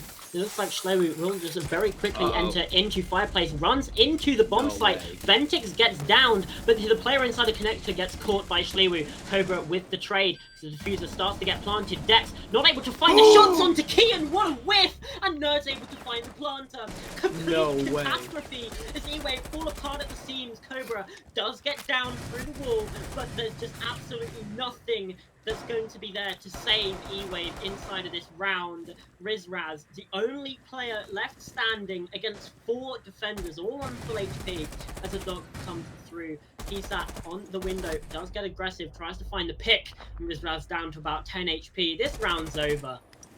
Yeah, there's not a lot going on here, though he is going to be able to catch Keyzat, but when everyone's holding those windows and one coming right back to the mudroom, I don't really think Rizraz has got a lot of hope here. Hopping in, gets caught by Kian as expected. This is what I'm talking about. Every time they run these kind of rush pocket pick plays, they don't work. Villains is always ready for it, and they are constantly losing rounds because of it. Every round that eWave has lost up to this point has been because they run these kind of strats. I don't know why they keep forcing it, but it's clearly not working. Just play standard. Just play standard. You don't have to go for these kind of off-pick plays, unless that's their entire playbook, which if it is, I'm very worried for them. They're going to be at a substantial round disadvantage, as now We are 3-2. And eWave doesn't seem like they're going to stop running those kind of pocket strats, despite now not working 3 times. We saw that same Ying walk in from the Yeah. first round. Then we saw the Sense in the Glass from the second round. And now the Amaru run in. My advice, just stop. Just stop. You It's have time a to stop. Right, you have a way to push in that works very well. We've seen how villains struggles to deal with eWave when they get above from library side. They play it very well. Just stick with that. If it isn't broke, don't fix it. That's my saying for eWave here going forward. But villains, you've got to figure out that vert, because every time eWave goes for it, they just drop like flies. And there's Yeah. always going to be one person from eWave that's able to just walk in at the right time and dismantle their presence from there and just collapse onto site from first floor. So that's going to be really their struggle here. I mean, eWave has got it. eWave has got it. You just got to stop doing that stuff. And I don't know, maybe I'm just a more old-fashioned player in just running those kind of default plays, but I really don't see the appeal for those type of moves. I really don't get it. But maybe that's just me. Maybe you have some Yeah. thoughts on that, Uncooked? I don't get it. No, I mean it didn't work out the first time. You can try it again. Not necessarily convinced by that. I think the Amaru play was a good idea, just the execution didn't come through very well. Actually, we were only able to find one on the bomb site before being traded out, and the timing a little bit mismatched as Dipsy jumped in before the Amaru was really able to make their presence known. So communication issues possibly the reason that that round went awry rather than the actual strategy behind it. So it not is all lost. It should hopefully be a fairly simple thing to fix, is just working on that timing and working on that communication. But Definitely. as it comes through, they're going to have to hope their communication works well this time for them, because it was a similar story inside of the first time that they attacked this bomb site inside of round number 3. Yeah, it was a very similar story with communication issues kind of being the reason that they lost the round.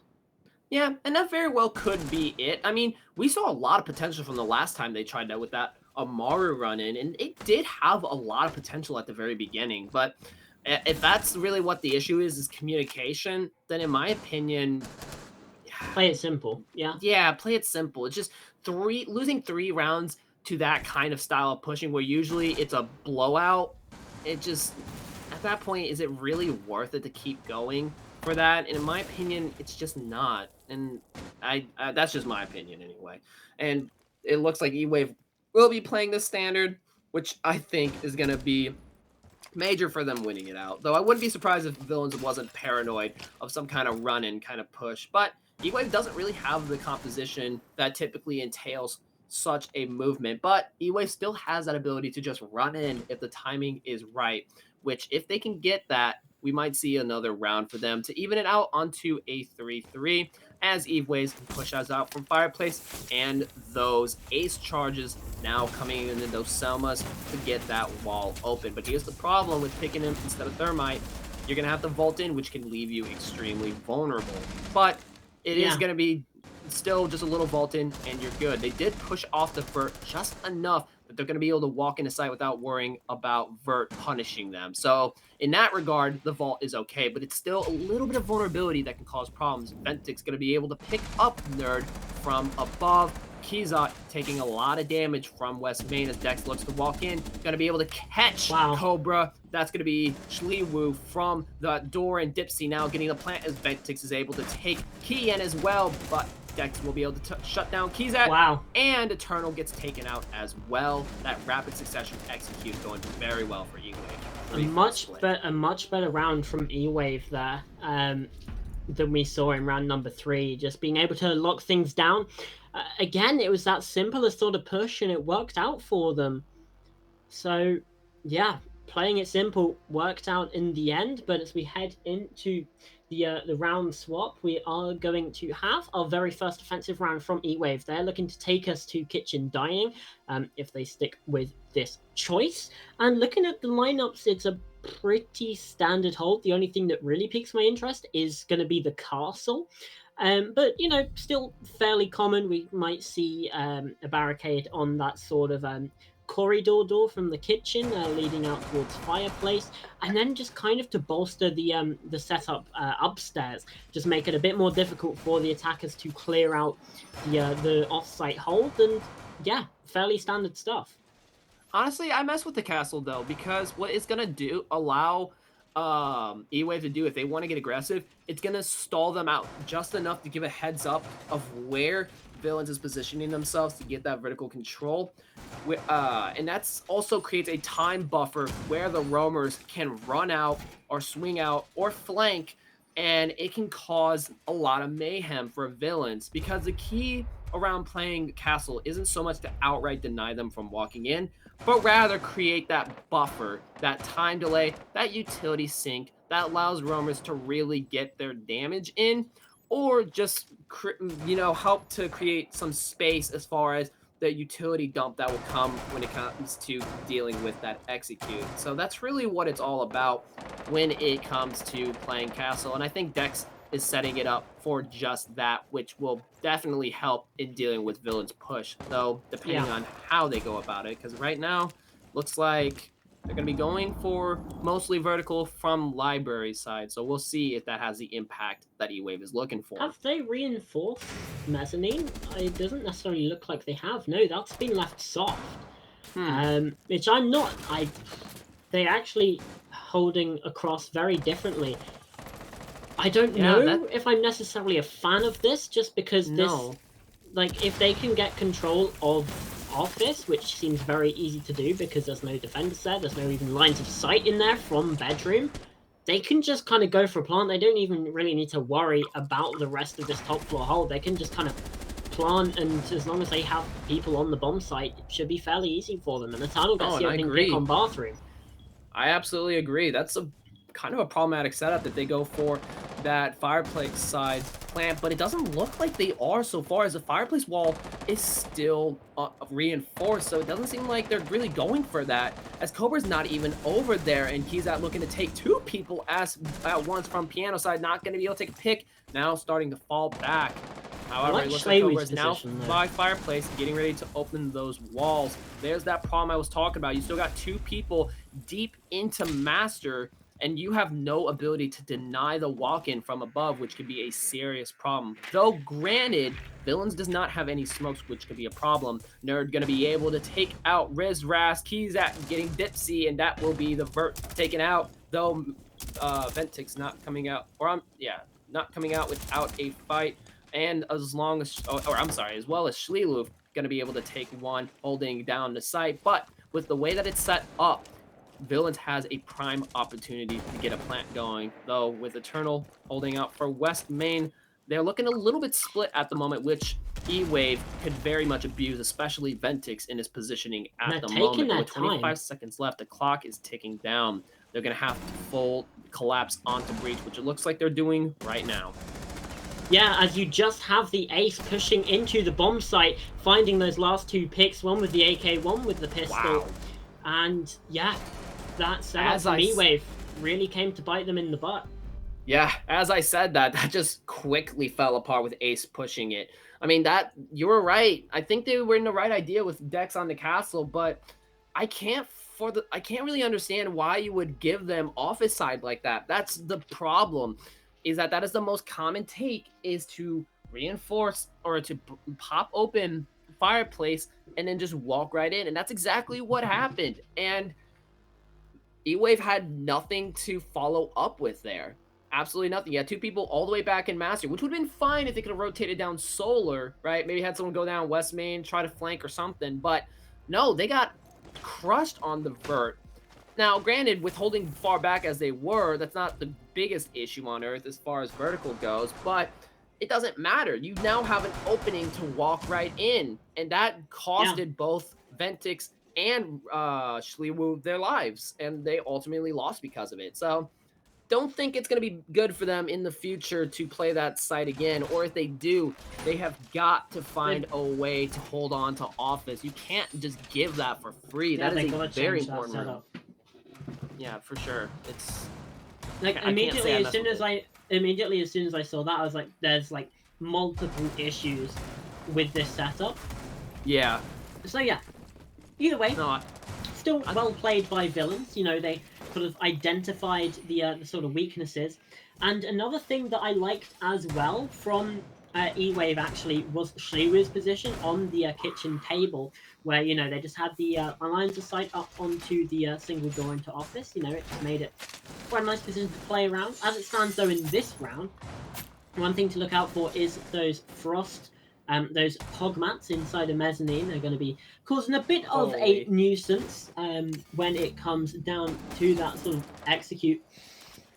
Especially, you know, the hop in, there's two of them as well, so potentially you shoot one, can't get the other. It's going to lead to a loss of the life. As Eternal nearly finding a pick inside of Fireplace, but the prone angle just a bit too much to deal with from the castle of Rizraz. There's a minute gone by, it's still very slow from villains, just kind of gaining this map control on the northern side, pushing across this top floor now with the drones coming through as well. They're going to be pretty well set up to start trying to find this library control and mezzanine control within the next sort of 30 to 40 seconds. And that gives them still about a minute to transition from the top floor to the bottom floor. So assuming that that timeline holds, they are still in a pretty good place for this attack. Yeah, I mean, the time-wise, they're not doing too bad. Nerd's going to be able to spot those Frostmans and the Jaeger. That's going to be Ventix pushing up from Mezzanine. So, looks like they're not going to be falling for any of that traps, at least not this round. But with Villains starting to make that push up, we will see the drop from Ventix, and Nerd will be able to catch him on that rotate down. Don't know what was really going on there, but that's just going to be a little bit more for Villains to get control, as Keys will be able to get Dex as well. And now with having library control with a minute remaining, that's going to be a serious problem with the amount of vert that they have, all the breach charges and a nade still remaining. It's going to be a tough retake situation for eWave here, as they've kind of hunkered down on set. But Rizraz will be able to take Kian despite that, starting to get aggressive, but there is another one above the hatch, which could take Rizraz here if he's not careful. That's going to be Lion. Eternal watching that hatch, but Castle there as well. Rizraz getting active, trying to regress onto that hatch. It's a little bit of tap damage, but that's not going to be enough, as the execute is going to be coming soon with 30 seconds. Then it looks like Eternal and Nomad Keys out are going to be funneling to that hatch drop, which could be a major problem because of Connector. Though Cobra is covering, but it's not going to help against Connector. Nerd sees that pick, pushes up. Eternal able to get Dipsy from the Connector. Shliwu, who is on that flank, able to take Keys out, but because she's castled off, it's going to be an uphill battle, as it looks like they are all horizontal, which does provide a bit more opportunity to fight back. Nerd's causing her a bit of trouble, but Nerd is taking a lot of damage here. Shliwu can just get a few more shots and that'll be Nerd out, but with 30 seconds left, she's gonna have to start pushing in, trying to contest that rotate. But Yana close with the Yana clone, and Eternal will be able to get those shots off with a little bit of a teabagging onto Shliwu, as Villains takes another round. Yeah, and then this, honestly, if I'm eWave, kind of becomes a point where maybe you don't start to panic just yet, but you really need to gear in now, because this looks kind of like a reverse of what we saw on Villa, right? Where you have just a bit of a steamroll to start off the half, to start off the second half, and they kind of need to put a stop to this now, because otherwise it is that 6-3 that we saw. And considering the way this has been going, I don't necessarily know if eWave are going to have that same kind of resolve to come back from the 6-3 that we saw the Villains do in that first map. Yeah, it's hard to say. And another thing that worries me as well is I'm seeing a lot of rotates from eWave that just don't really seem necessary. Just a lot of movement that's getting them caught by Villains. I mean, we saw Shliwu jumping off the balk and getting caught from a Fireplace, and that's going to be Nerd who took him out. So I don't know. It just seems like there's a lot of and you know, the place I work at, we have a phrase for this, right? The 8 wastes, you know, for productivity, and one of those is motion. It seems like there's a lot of excessive motion that is getting eWave caught by these cutoff angles that Villains is holding. So I mean, if they can just hunker down a bit better, they might have more luck with winning some more defense rounds, which they're going to absolutely need to, especially with being on basement, which I don't know if that's the best move as they're already getting that wall wide open As a with mute. Maverick on those lines of sights. It's going to be tricky. I don't like basement. He's already going to be able to take Rizraz this early on. Yeah, I mean, if you're going basement, you really gotta have a Kaid or a Bandit, some sort of wall denial, because otherwise you're just gonna have a very difficult time. As it seems to be pressure away from that wall for now, as a lot of the top floor starts to be the area of attention from the attack of villains. You've even got the Maverick rotating away from that wall as well. However, they were able to get the breach open, so you do still have Cobra just sort of keeping watch. Kian as no, it is just Kian keeping watch over on that area. And that's going to really make it difficult to get those rotations through, as Nerd finds a beautiful pick onto Dex, just a bit too aggressive on the top floor, looking Clean to shot. try and find those aggressive picks to try and get something back in their favor, but it's just really not working out, as now Ventix is going to be stuck between a rock and a hard place, chooses to just play their life underneath the hatch, hoping to at least get one pick in the unexpected angle, just because of how difficult this site is now to play around. You do have the cutoff from the breach, the cutoff from the hatch, and now you have 5 players gearing up for an execute for a plant into that main breach. Dipsy taken low as well by Eternal, and that's now going to be panic stations. Schlewu and Ventix now being taken down low as well, as it is now effectively a 1 versus 5. They spot the hatch drop, does find the first, takes out the drone as well. Schlewu 2 massive picks, but still has 3 more to find, and tries to swing 180 on the pivot, trying to find the pick. The pistol comes through, but that's not going to be enough, as eWave, they lose their 3rd defense in a row. Villains take us to match point, and Theme Park even now on the horizon here, Piercing. Wow, such a good try from the Jaeger. I'll give him props. Such huge picks. And I mean, the headshot from the pistol onto the blue 90, that was a great shot, but not going to be enough when you got everybody rushing you down as the plant's going down. There's not a lot you can really do there. But I mean, gonna be honest, I think it was kind of doomed from the start when you're going basement and you're just not able to hold on to your defenses. That's not the site that I would pick. Now, if maybe you were having a little bit of trouble first floor and, the rounds you were winning, you were kind of, really slamming it out with your aggression, then maybe I could see basement, because that's really how you have to play basement, right? Yeah. It's very hard to deny the plant or just the plant outright. You basically have to either, 1, play for the retake, or 2, invest a lot of utility to prevent the multitude of walls that are available from getting open. And eWave kind of just went for neither, strangely enough. So it's a very hard site to play around, especially with everyone knowing how to play it, because basement's always that safer pick that people like to choose because it's more comfortable play, because you only got really 2 ways to come in, either from the outside or from, going the stairs down. So it's a bit more predictable in the movements, but because of the sheer amount of walls and options that the attackers have to play around, it's a tough site to play unless you can really put the aggression onto them and set the tempo for the defenders, which eWave has not been able to do up to this point. And it clearly shows as we're currently in match point, though we will see Nerd on the Brava, which can definitely help with getting that side control, knocking out like the Maestros and getting control of that, which I think just happened, getting control of that Maestro cam. Yep, that's going to be really helpful for getting that plant in. Good on Villains there, but not so good for eWave, opting to throw one of their own impacts to get rid of one of their own utility. Now that's a double up on utility loss. And there it is again. Office just being completely soft, and Keyzat already having control of Office. They have a line of sight this time, but again, I don't agree with the way this is being held, especially with how far back Ventix is playing. You've got to be at least up on the breach to provide some security from those angles, but it's just not happening. And again, this is a pretty serious misplay, in my opinion, from eWave, as well, this becomes infinitely more difficult.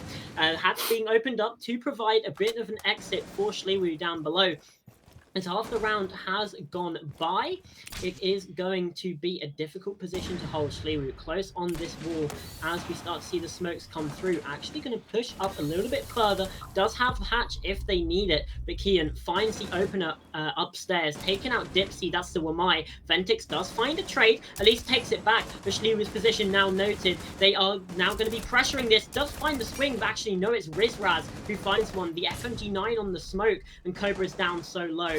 The defense has retaken into office, and Rizraz taken out Eternal as well. It's now a 1 versus 4 for Nerd on this Bravo, retaking the top floor. Does find 2 picks upstairs, but still 2 more to find with 50 seconds left. Schleru rotating, and Rizraz as well, making it very difficult to be caught out here as they are in very separate positions. It is going to be possible to isolate these 1 versus 1s for Nerd, especially Schleru is so low, needs to be aware of this first fight, and they find it as well. It's a triple kill for Nerd. 1 versus 4 made a 1v1, and Rizraz now tossing out the Toxic Babes, and it could all be over.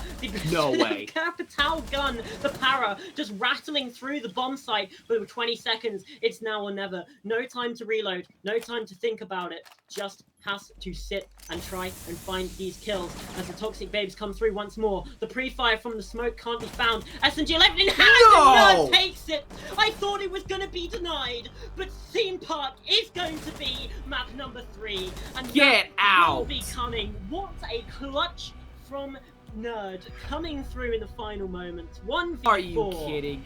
I can't believe not a single defense on Chalet. I cannot believe what I saw. Are you kidding me?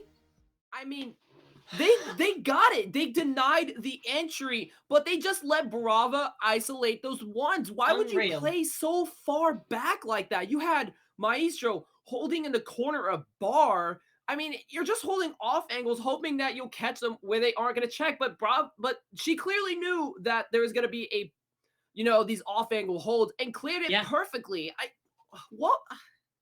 I really can't understand what eWave was thinking there for that second map, but that was just a blowout for Villains. I'm going to call it what it is. That was a blowout. Villains played this very well, taking the control that they needed to, taking their time, and not letting eWave's plays get to them. I mean, holding those cutoffs and getting the setup time after time again, playing consistently. And there was just so much excessive motion from eWave where Villains just cut them off. And I mean, not to mention basically giving away 3 rounds because of those plays that they try to make on attack. They did well on attack. I don't understand what the move was there. Like, this could have been much closer, but I'm not trying to be mean here, but eWave basically gave it to Villains and they just took it. Villains really just took it and said, all right, bet, we'll take this map. I really don't know what to think for the decider because there was just a lot of excessiveness that just didn't need to happen. And Villains just let it happen. They saw how eWave was playing and they kind of just ignored it and played the right way as they should have. Not, getting too crazy there. And props to them for holding out consistently and dealing with those rush pushes and punishing it as severely as they did. eWave just really couldn't get anything there on the defense, which is crazy. I mean, they even went in basement to see if they can make something happen. And naturally, it didn't happen because they just didn't have a steamroll. Though they were able to aggress on the last round. I will give them props for that, but still throwing it away by their positioning. I really don't know what to make of that. I mean, they played it out so well and close on Villa, and Chalet was just not it. It was just not it. I'm shocked. I'm truly shocked by the performance there. That's usually when you have a first map that close, you wouldn't expect a blowout and blunders of this severity. So, I mean, eWave really has to wake up and figure themselves out for Theme Park, because if they keep that up, they're not going to stand a chance against Villains. I'm sorry, but what I said before after Villains blew up in my face. Cook said that perfectly, because I really was not expecting that. I'm truly shocked. Well, I can't believe what I saw. we'll give you a second to try and figure that out. We'll give everyone a second, including our players, to just calm down just a tiny bit. We're going to head to a 5 to 10 minute break. And then Theme Park, our decider, a place where I didn't expect to go. Piercing definitely didn't, but we somehow life finds a way. Map number 3 in just a few minutes. Don't miss it.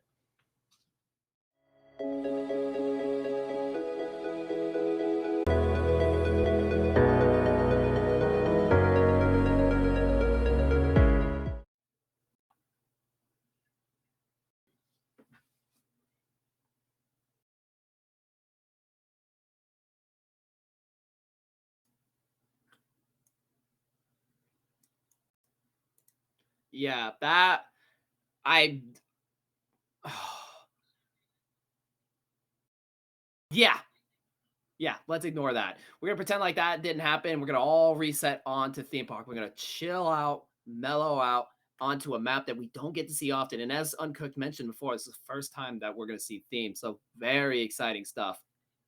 In the playoffs, I mean, yeah.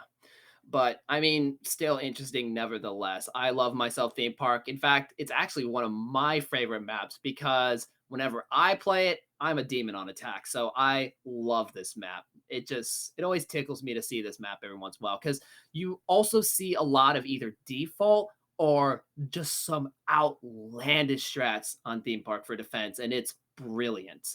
And that's just what makes it so unique. You never know what you're going to get when it comes to seeing teams play on Theme Park. So I very much look forward to playing on this map. And honestly, I really don't know who's going to win. I mean, maybe eWave kind of gets themselves together, or Villains will be able to, keep that momentum going. It's really hard to say because, I mean, Villains lost on their map, and then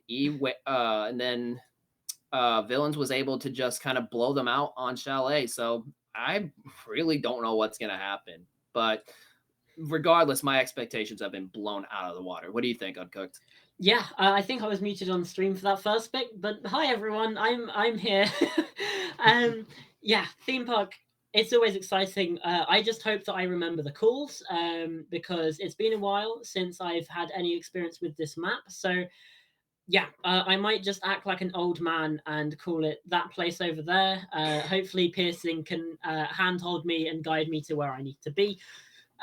But yeah, Theme Park, very exciting. Always good to see what teams come through because, like you mentioned, it is very, very rare to see this map first time in playoffs. We did see it, I think, 5 times in the group stage as well, which when you have 4 groups of 8 teams, each playing 7 games, you've got what, like, just a lot, just a heck of a lot of matches, and to only see Theme Park 5 times in that, it doesn't really give us a lot to go on, especially when looking at those statistics, right? Obviously, I'm expecting it to be defender sided. I'm just checking on the running the numbers on that right now, but yeah, it doesn't really give us a lot to go off of. Let's see, how many times? 64 times banned in groups, which is ridiculous. And yeah, only 53 rounds, so not necessarily the biggest sample size. And yeah, actually, I was wrong.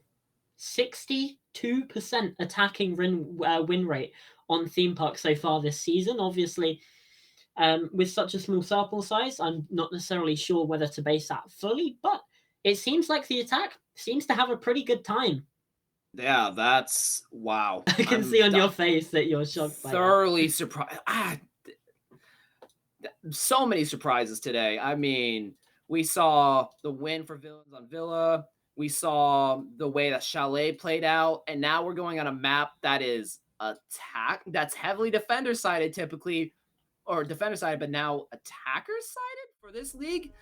Yeah, I really don't know what to expect here. I'm gonna have to commentate my way through this because we really got something special going on for this map. I'm kind of glad we're now on Decider because those are some shocking stats, if I do say so myself. But it looks like we will still go for default bans nevertheless, with Villains starting off on the Flores, and I'm gonna assume eWave goes for the Nook. But of all the Yeah. maps to ban lurkers, I don't know how I'd feel about it on this map just because of the sheer size of it and I how guess maybe it's that just a goes towards comfort pick. defenders.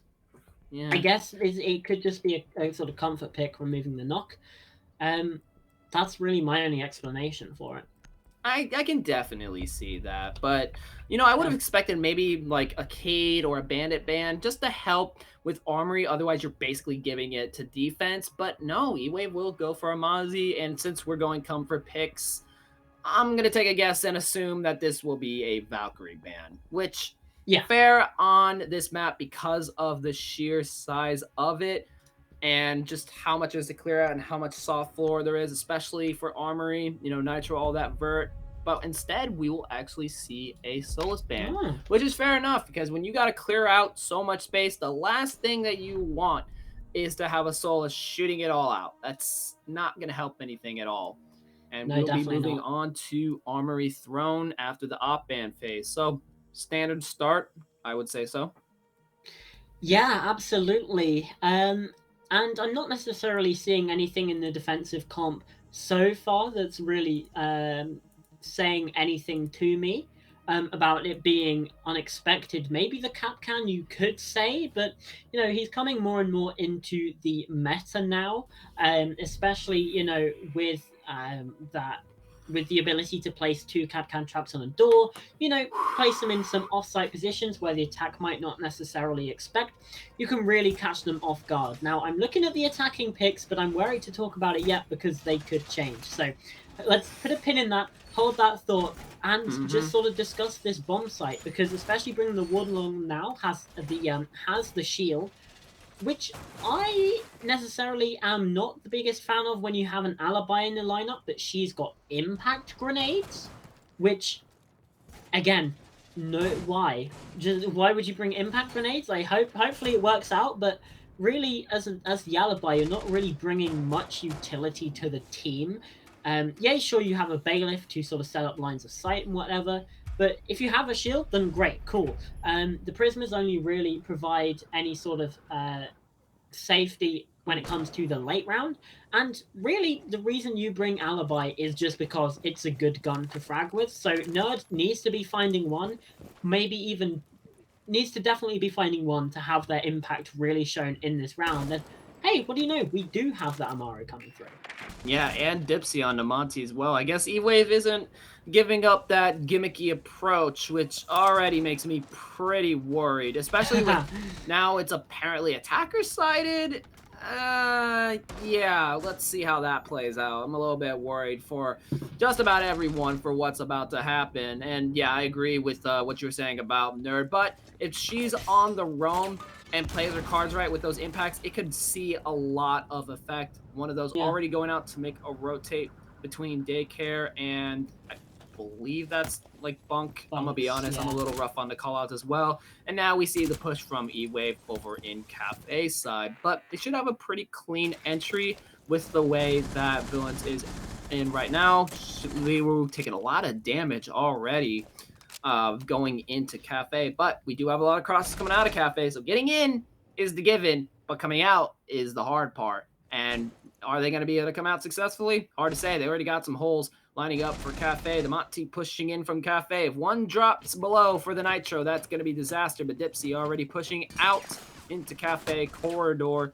Now over to upper arcade, spotting the shield, knows where the crosses are, spots the head height holes over by office side. Could help, but they have a lot of presence here. Keyzak gonna be able to take Ventix despite the Monty pushing up, spotting one on main stairs, and that is gonna be a bit of a problem. Nitro coming in, Hattrop going out, but we're not gonna see much effect out of it. Rizraz going to catch Nerd.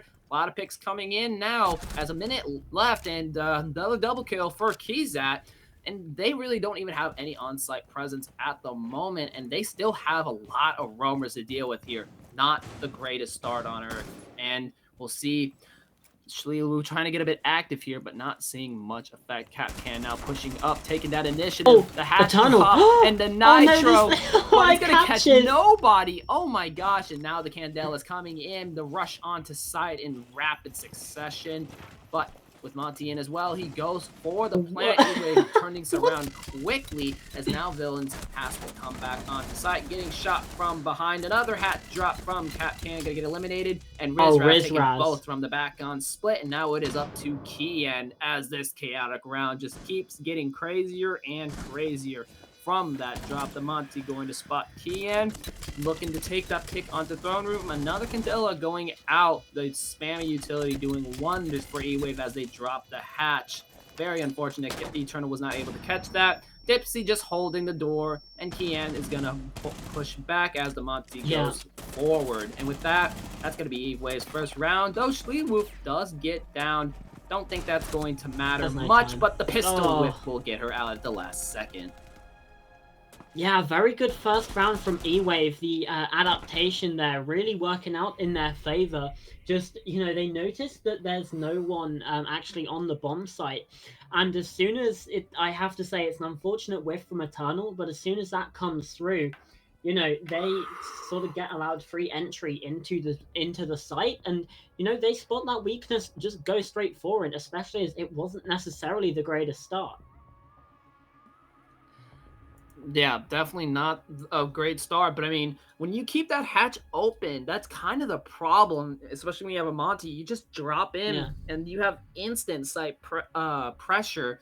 And that was what allowed eWave to pick up that round. If it weren't for that hatch drop, which I think was kind of semi-accidental as they were caught off guard by the Capcan. Although it didn't seem that Omari was really focusing on him on Eternal at all when he dropped the hatch, Dipsy.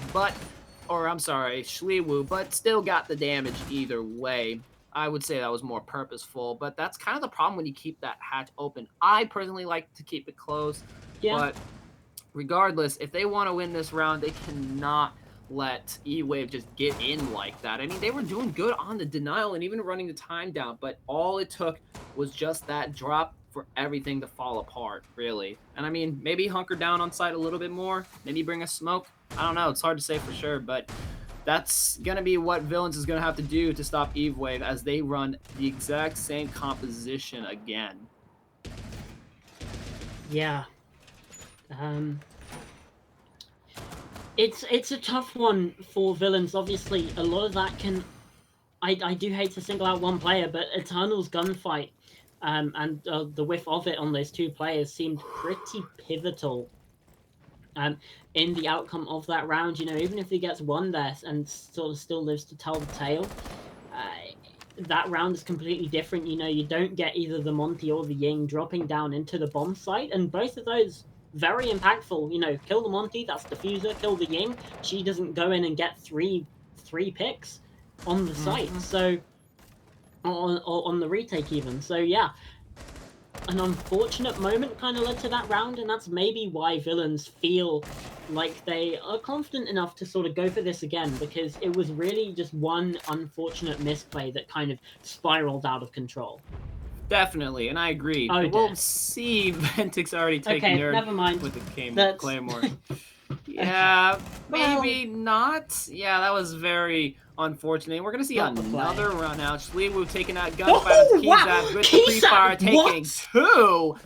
Gunning out this time around. And that's going to be Dipsy and Schleewoo. Two of the serious pushers for that side control now gone. But keep in mind, Rizraz is still up, who could cause a lot of mayhem here. But I mean, all of that damage, goodness. And they still have Ventix as ace on the board. So there's still a lot of potential here. But I mean, what on earth just happened? And that's unfortunate. Team kill coming through. Ventix, I mean, it was probably a nice flick, to be fair, but that's your teammate. So it doesn't actually come in that nice. Rizraz does find Keysat, who, honestly, with getting 2 kills, only taken down about 30 HP maximum. Yeah, absolutely huge from him. Does get traded out, though, by Rizraz, but who's now incredibly low himself. And it's just Ventix and Rizraz. It would be a 3 versus 3 if not for the ace taking down his friend as Sledge. Dex went down to that.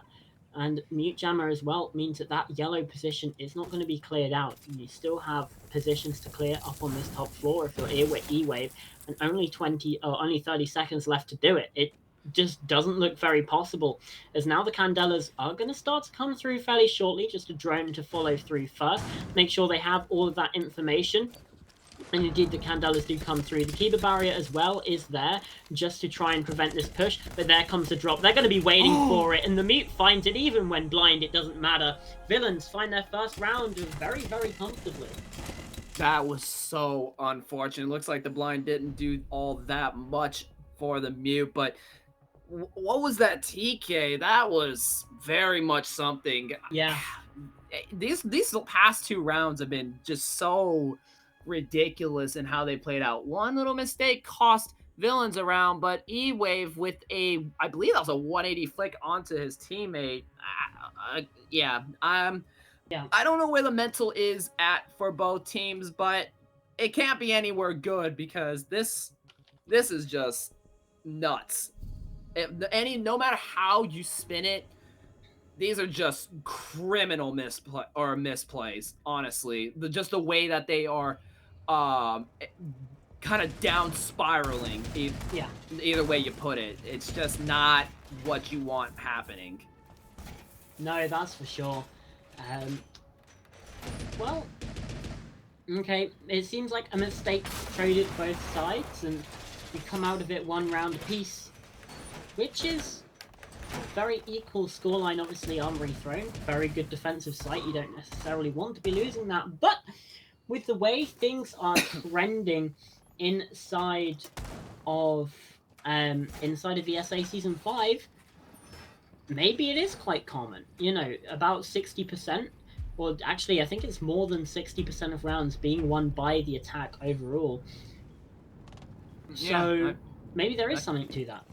Yeah, maybe there is. Maybe the tides are turning to how this map is played, and people are finally figuring out how to attack this map. Because let me tell you, for the longest time, I've had so many people, even like a whole year after the map came out, still said they didn't know how to learn and play the map and refused to learn it. It was truly ridiculous. And I think maybe now people are kind of coming to that point of, oh, this isn't that impossible to attack, and are starting to figure that out. Slaywu getting a little bit of that aimbot 360 coming in. I don't know what she's doing there, looking to get that control into lab. Maybe just waiting for drones, but we will see Cobra throw a Nitro onto Dex for an early pick, and I believe that's going to be from Cafe's side. The yellow hatch getting popped from above, but that's going to be a lot of flank watch utility out. And with Villain's composition, there's a lot of potential to roam off that now, knowing that Nomad is down. But it's hard to say if they actually know who that was, considering the nature of that Nitro pick.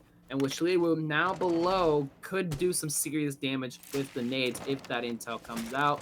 But opting to drone out for the time being as one pushes down main. Gonna get spotted, and that's gonna be Keyzat as the swing from Iana, not watching what she just spotted. No, was that not her the drone droning?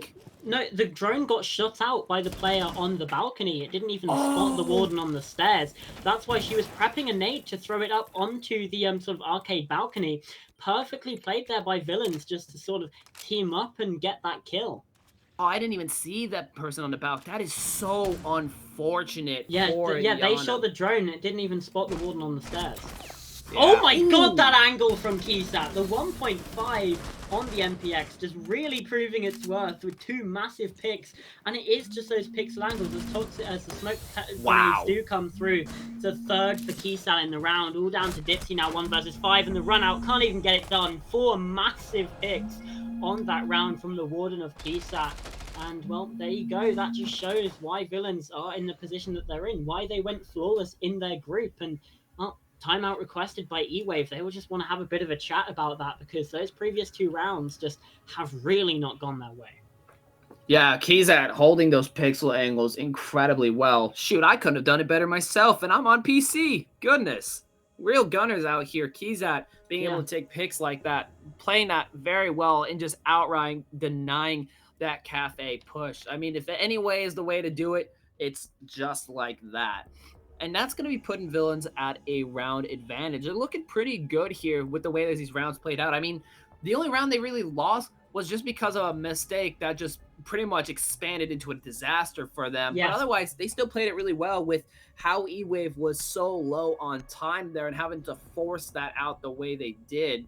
So, I mean, honestly, they have a lot of potential to keep this up, especially with Keyzat going 8-2 at the moment, really taking those insane. gunfights to stride. Yeah, absolutely insane. Um, and the funny thing is, he nearly whiffed on the honor as well, so very easily could have been a very different outcome in that round. But yeah, just not to be the case. And we end up 2 rounds to 1.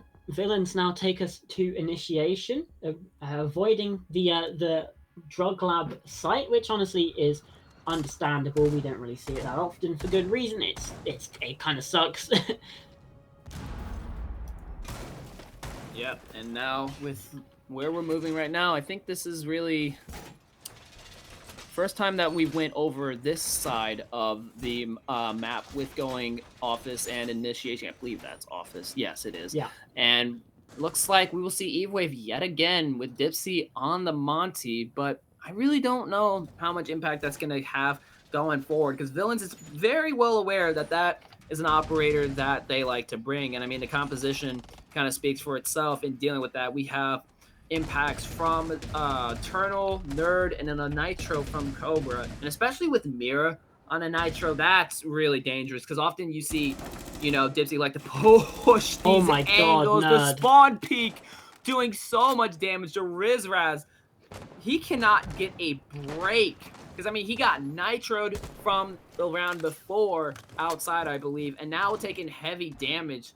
He just can't get a break. That is so unfortunate. But this time around, he is still up, which will definitely help instead of having one player outright down. But still very unfortunate. Take that much damage this early on. And now we'll see her moving up to the roof with Nerd, holding with those Remise over by Control. Looks like pushing out from Throne Room is going to be an uphill fight. But despite that, Dex will be able to hit a nade from below to take out Cobra, and that's going to be a huge pick as that is the one and only Nitro that Villains has out of the way. Going for that's another denial gone.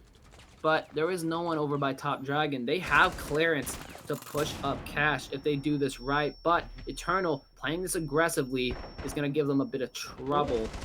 Trying to contest the Nomad here over by the Throne Room, and now with another by Cash. Looks like Villains is not going to give this up, but the hop-in from Rizraz going to get taken out as a result with no backup, unfortunately. Now Eternal looking to aggress up to Cash Door to possibly take another, as Shliwu is alone over by Cafe side, and with Dex still below, but out of nades, not going to be able to take out Eternal, who took that initiative. Nerd going to be able to get Ventix as well, and there's the Monty, but how's he going to push up? Short answer, he won't, and will rotate over to Top Dragon, where there is Eternal throwing out an impact for minimal damage. Yeah, Keyzat though does find Shliwu in the end of things, and now Dipsy has to try and push up on their own, but the swing comes through. Dex not quite able to cover in time. 1v4, made a 1v3, but spotted on the camera. Lovely pre-fire through the wall, and this is instantly made doable. He predicts the prone as well! It's a quad on the round for Dex. In this 1v4, he's made it a 1v1, and this is exactly how Villains took the second map away from eWave. They're looking to try and take this round the exact same way. Kian is on full HP though, with only about 20 to 30 points of health on Dex. It's going to be very difficult. No nades in hand as well. Does have the intel as to where this Jaeger is playing. He's just sneaking up. Kian does not appear to be aware of Dex's position. This could be the first kill of his life. It's an ace from Dex and a 1v4. The entire team on his back. He's done it all. But Villains lose this round as eWave. They go up to 2. We're tied level yet again.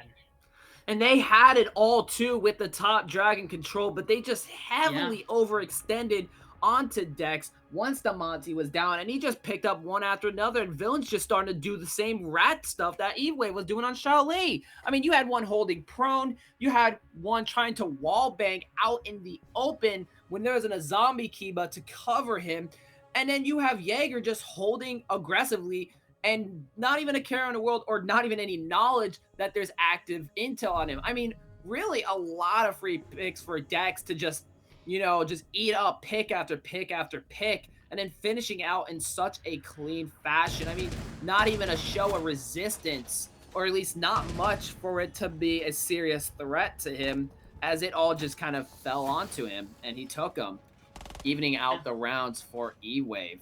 That is truly something, as Villains now moves back to Armory. But I kind of worry about them, because if you lose a round in that fashion, that's really unfortunate. That is not what you want to see. But Dex keeping his composure to take all those picks like that, because prior to that, he actually was he hasn't had a single pick, but coming out in full motion to get an ace like that, very unexpected and well done on his part.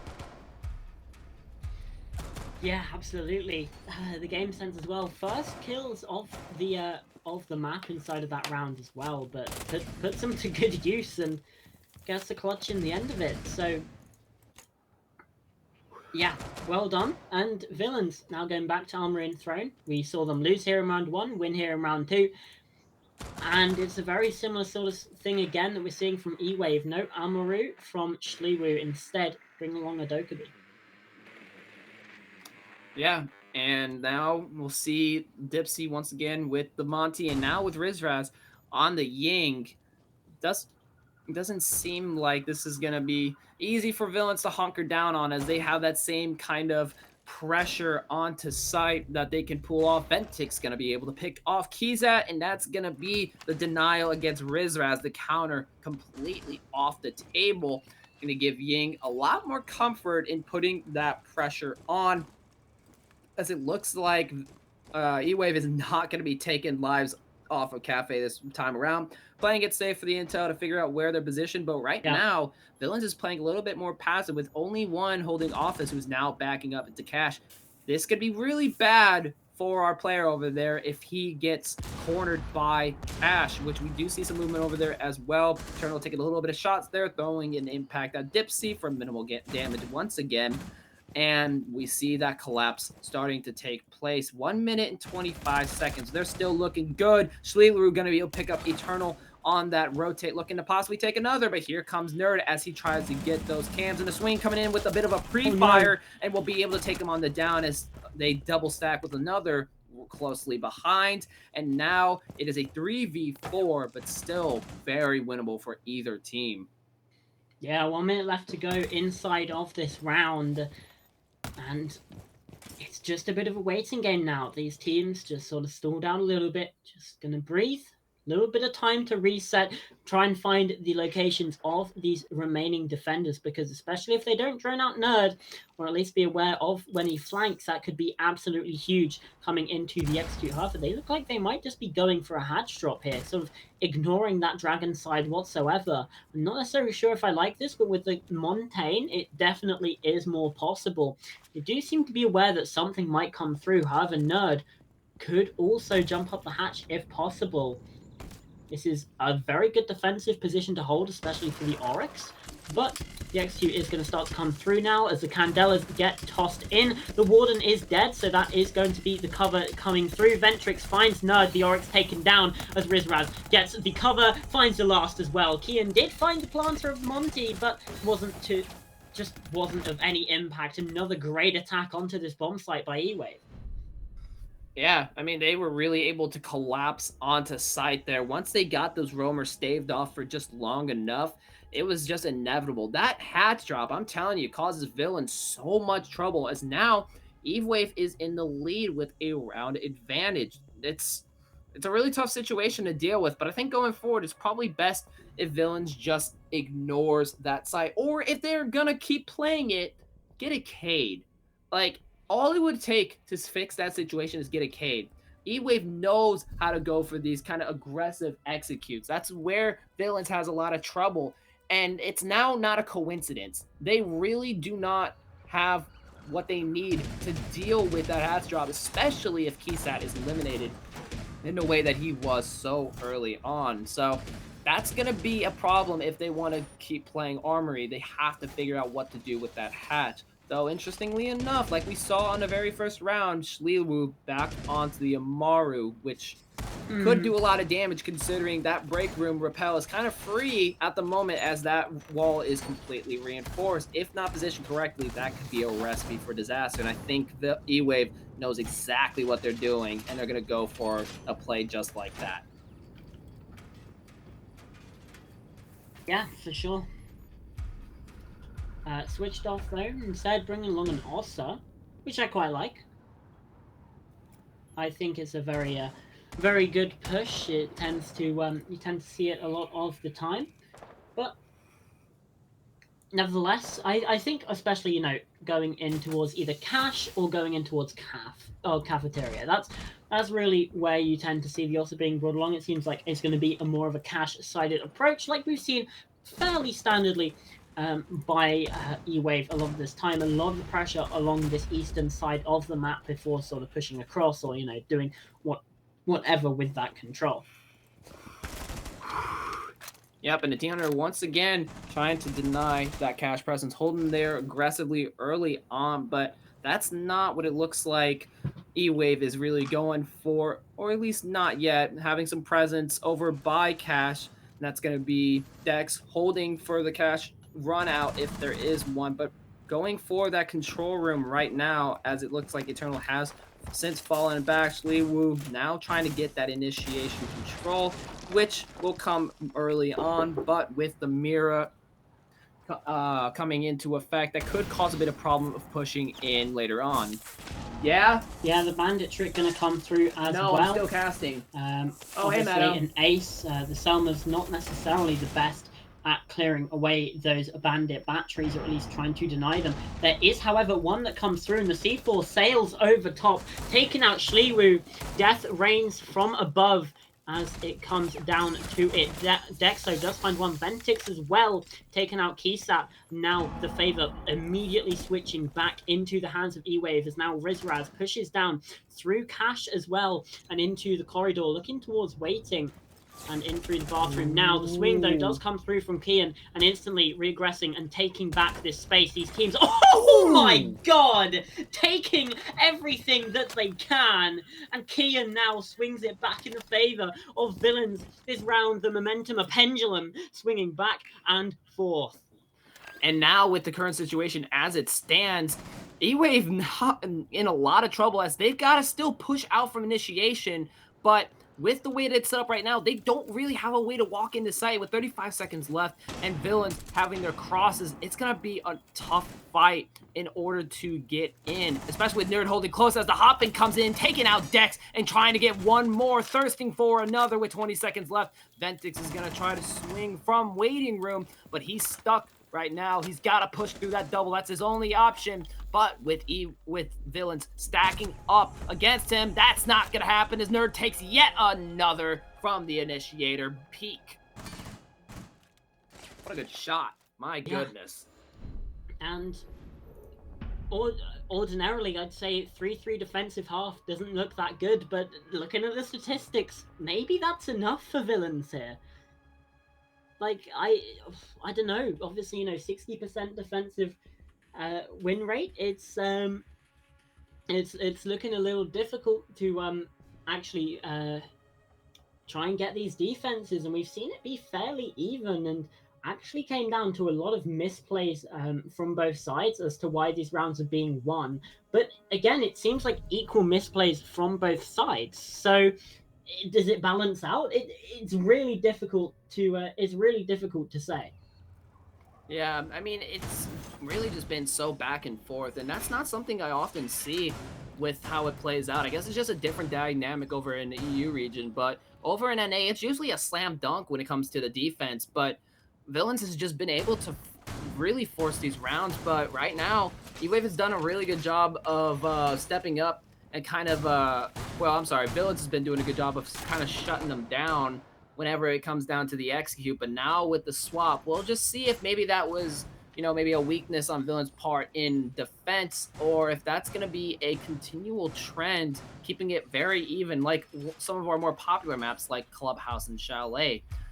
It's very much looking like that's not just an outlier, almost as if, the secret recipe for attacking this site has finally been fully explored, and eWave taking full advantage of that to bring it down to an even split. So it's really just comes down to them to figure out if that is just an outlier or if it truly is more attacker sided than we think.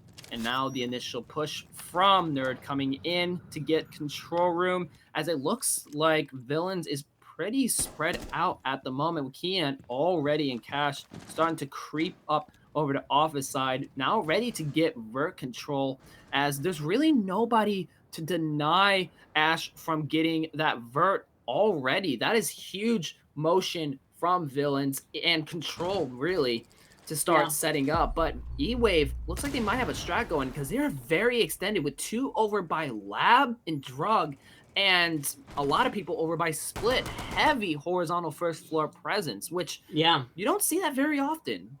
No, no, it's honestly really quite unusual. I guess maybe they do have that hatch reinforced, so we're not going to see a similar sort of hatch drop like we saw from eWave on their attacks. So it is going to be a lot more of that horizontal pressure coming through when you do have the attack, but Ventix just getting a little bit too aggressive, a little bit too curious, and you know what they say, curiosity killed the cat, and Keysat takes advantage of that. 10 kills in the game, or in the map now, to double digits, but Dex was an angle, taking out Kian on the other side, finds that response, and still alive and breathing, making sure that they can take down some of this. The vertical angles from Nerd don't come through either. Maybe catching them on the fadeaway, but no. But Keysat does find a second, so that's that lab pressure completely dismantled. However, there is still offsite to worry about, obviously, with Shliwi. They do have the Jackal, who is going to be able to try and find this position. Possible a wallbang to come through, but it's Nerd taking out Shliwi. Actually, where was that? That was the roaming player. Okay, I got confused myself for a minute. That's all good. 45 seconds, 4 versus 2 Villains. They seem like in a very good spot to take this round. Yeah, they're looking in prime position to really take this, especially with intel now calling out where the smoke is, and that's going to be important for this post-plant situation, as now Villains has to push through a very dangerous funnel. It looks like the push has always come in, and Dipsy is not ready for it at all, as Keyzat is able to take that, and the other getting Rizraz out from that split angle. That push at just the right time, as he is tucked behind a pillar, throwing both of them for a whirl there. Villains now going back into the round lead as we move on to round 8. And it looks like eWave is going to go Armory yet again with Ventix on the cap can. Hopefully we see a sort of different take from eWave, a different sort of plan of action, because that last time it didn't really work out to the sort of the best of their ability. But you know, who knows? Every round is different. Every round can have a different outcome, especially, you know, Siege, at the end of the day, you do have the tactics, but it is an FPS. You've got to win those gunfights, and that's kind of where we saw Villains fall short inside of round number 7. So, yeah, who knows? The gunfights could go their way this time around. We're seeing something very similar, an extension inside of Blue. We're seeing off-site presence. We're seeing the Kaid and the Kapkan, and everything sort of falling out the same way. Yeah, sure looks like it at the moment, as right now with, I don't know, with Armory, yeah, I'd be kind of worried for eWave, because I mean, the way that they kind of played that out, they just kind of let Villains get all of that upside presence that they wanted, and it didn't work for them too well. So if eWave is going to take this round, you might want to invest in a little bit of presence above. Otherwise, you're going to have a serious problem. If you ask me, though, that's just my opinion, because Villains was very much able to punish the fact that eWave had no vertical presence. It can work if you open up sight, but it didn't look like they really did that to a sufficient standard wherein that lab presence could put in the work that they needed. And now that Villains knows how eWave is going to handle this with their horizontal extensions, they're just going to take above even faster and clamp down on lab harder than before. Though, granted, the Ventix with the cap can could help with that situation. I don't know how much effect that's going to have. Seems like Ventix knows that there's one over by Office side, and that's going to be Kian. If he can take that pick, that would be huge in denying that above control. But if not, it could just be a surmounting problem yet again. Kian Now getting that waiting room wall open as Ventix falls down to the bottom of yellow corridor really is just a matter of how they're going to deal with that vert, if you ask me.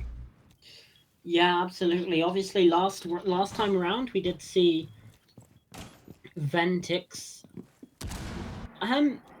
just get too curious, like I said, on that window, peeked it, and when there was a player waiting, so bit more patience coming through from the defense this time, and the time is starting to be worn down even more. Obviously, you do have that vertical coming through, but Throne Room is kind of immune to that vertical pressure, and you can hold really long sight angles all the way across, and you can't get in without being seen from Throne Room. So as long as they deny the access into Armory, they should be safe from the vertical.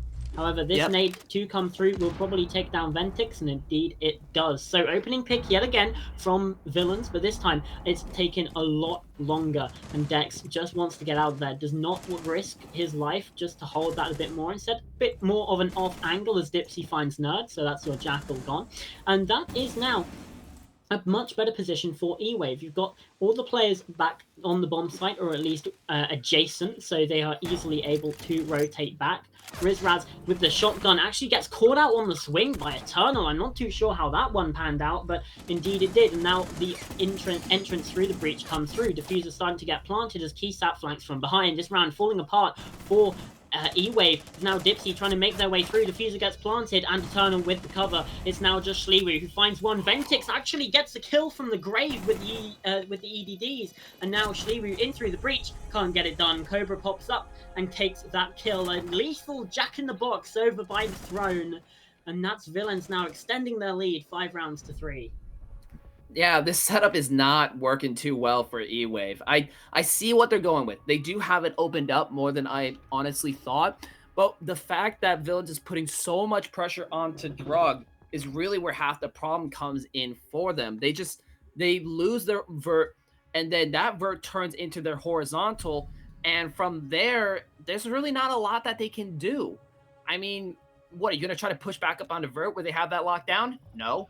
You gonna contest where they're holding a drug? You're gonna get naded out. That's exactly what happened to Ventix. So it's a tough situation for eWave, no matter how you spin it. But that just comes down to the fact that they aren't really capitalizing on their horizontal the way they need to, and not playing off of that too or sufficiently enough to hold off Villains.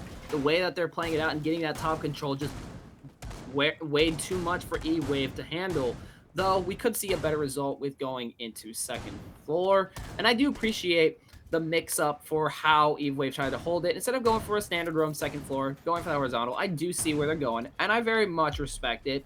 But it just ultimately didn't work out because of the way that Villains was able to wrap around, putting that surmounting pressure on them.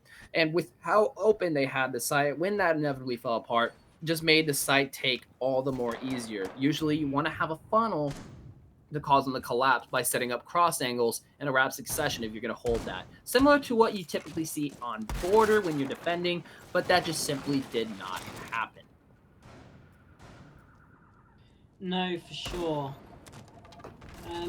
Thankfully not Armory thrown this time though, so because again, if it was kind of the same issue both times that we saw from eWave. So going somewhere new, hopefully they don't make the same mistakes again. However, look at how quickly this top dragon has been gained by the attack of Villains.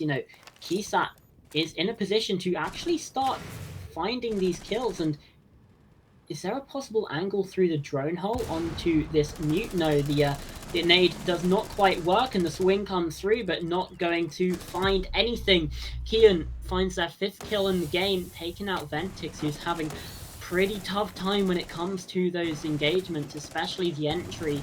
I think opening death in the past 3 rounds here on the defense, which is not what you want.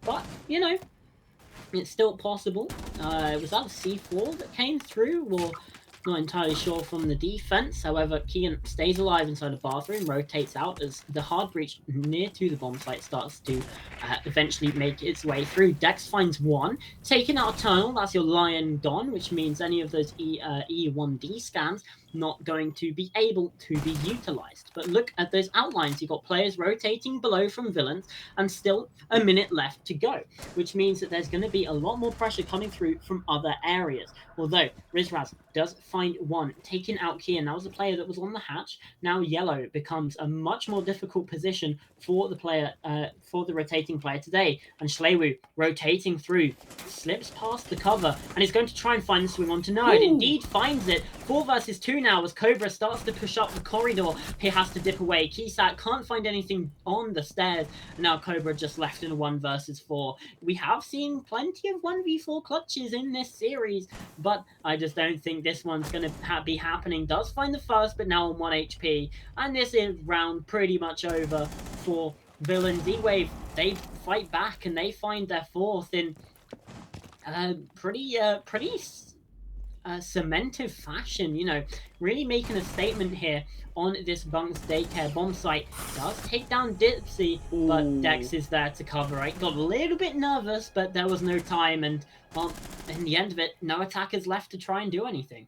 Yeah, that was such a close try, honestly. But I mean, really, they kind of fell apart over by that initiation control. The mirror is just proving too much for them to put up with, not to mention the swing out from the Wamai doing so much damage. But one thing I want to kind of point out that's interesting, that's allowing Villains to gain a lot of rounds here on attack, is that eWave really isn't doing much for the entry denial. If anything, losing one on that initial entry. We had Ventix holding by Bathroom, holding it passively, but that was it. Villains, like you said, being able to get top red and cash control immediately with no repercussion whatsoever.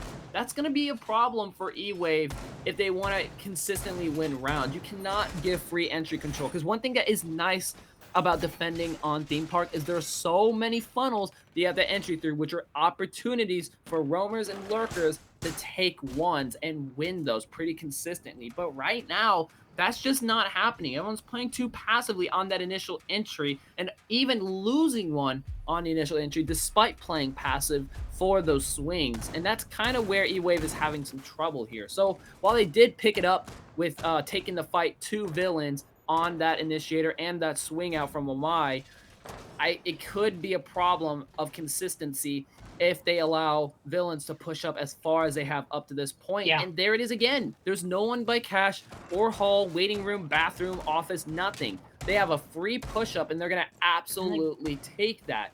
Though, granted, they are playing by Drug and Lab, which could help them in, you know, kind of stalling for time. They got to push through all of that, the barricades, the cap cans. There's a lot of stall potential, but it's still going to be hard for them with the immediate control. This site kind of sucks as well, right? I'm allowed to say that.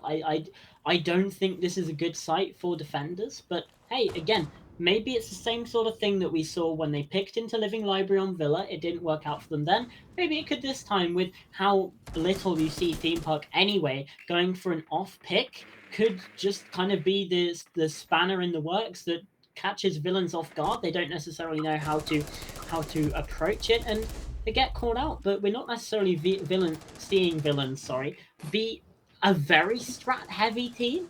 Obviously, you know, they're coming into it with plans. They know exactly what they want to do, but it's not like they're relying heavily on strategy. You know, they are primarily winning these gunfights. Right, but the thing that's a problem as well, Schlewu barely getting taken out on a close corner there. Down but not out. We could see a possible res from Capcam, but gonna get pushed off, so that's gonna get likely confirmed. Although, yeah, no, that's gonna definitely be a confirmed pick there eventually. But the thing with Lab, in my opinion, is that it is played more often than Library and Villa. Oh, the swing out coming from Dex, taking Nerd out. But as I was saying, it's played... Okay, never mind. We're going to see a sling of gunfights coming out as Keyzat will be able to connect to Schlewu, as Villains now starting to get those picks out and push out that control from eWave as they look to execute. But Dex going to be able to take another, getting active, getting another onto Cobra. The aggression playing out to shut down Villains' upstairs presence, as Eternal and Keyzat are now split and are going to have to push down independently to get that drone to control. The drone going to spot Dex Eternal right on top of it to take that, but Keyzat will get eliminated by Rizraz by the desk angle, by those planks. Now Eternal is going to have to make something happen, push out from Barrel if he hopes to win this out. Going the same way that Keys was eliminated, spots Rizraz over by that heater, but there's another one holding by the other heater, and with 7 seconds left, gonna have to rotate, but will not be able to catch him. Yeah. Well, it works out for eWave, and they bring it back 5-5 now. We're all level, and suddenly, maybe we start to see another overtime, questions start to come through. And yeah, it all hangs in the balance now. Villains, they looked really strong in the first part of this half, but with it coming down now to this situation where we've got it 5-5, we've got 2 rounds in a row, 2 defensive rounds, which seem to be won fairly convincingly by eWave. Again, you're like, is this comeback on? And that 3-3, maybe we do see a 4-2 half here.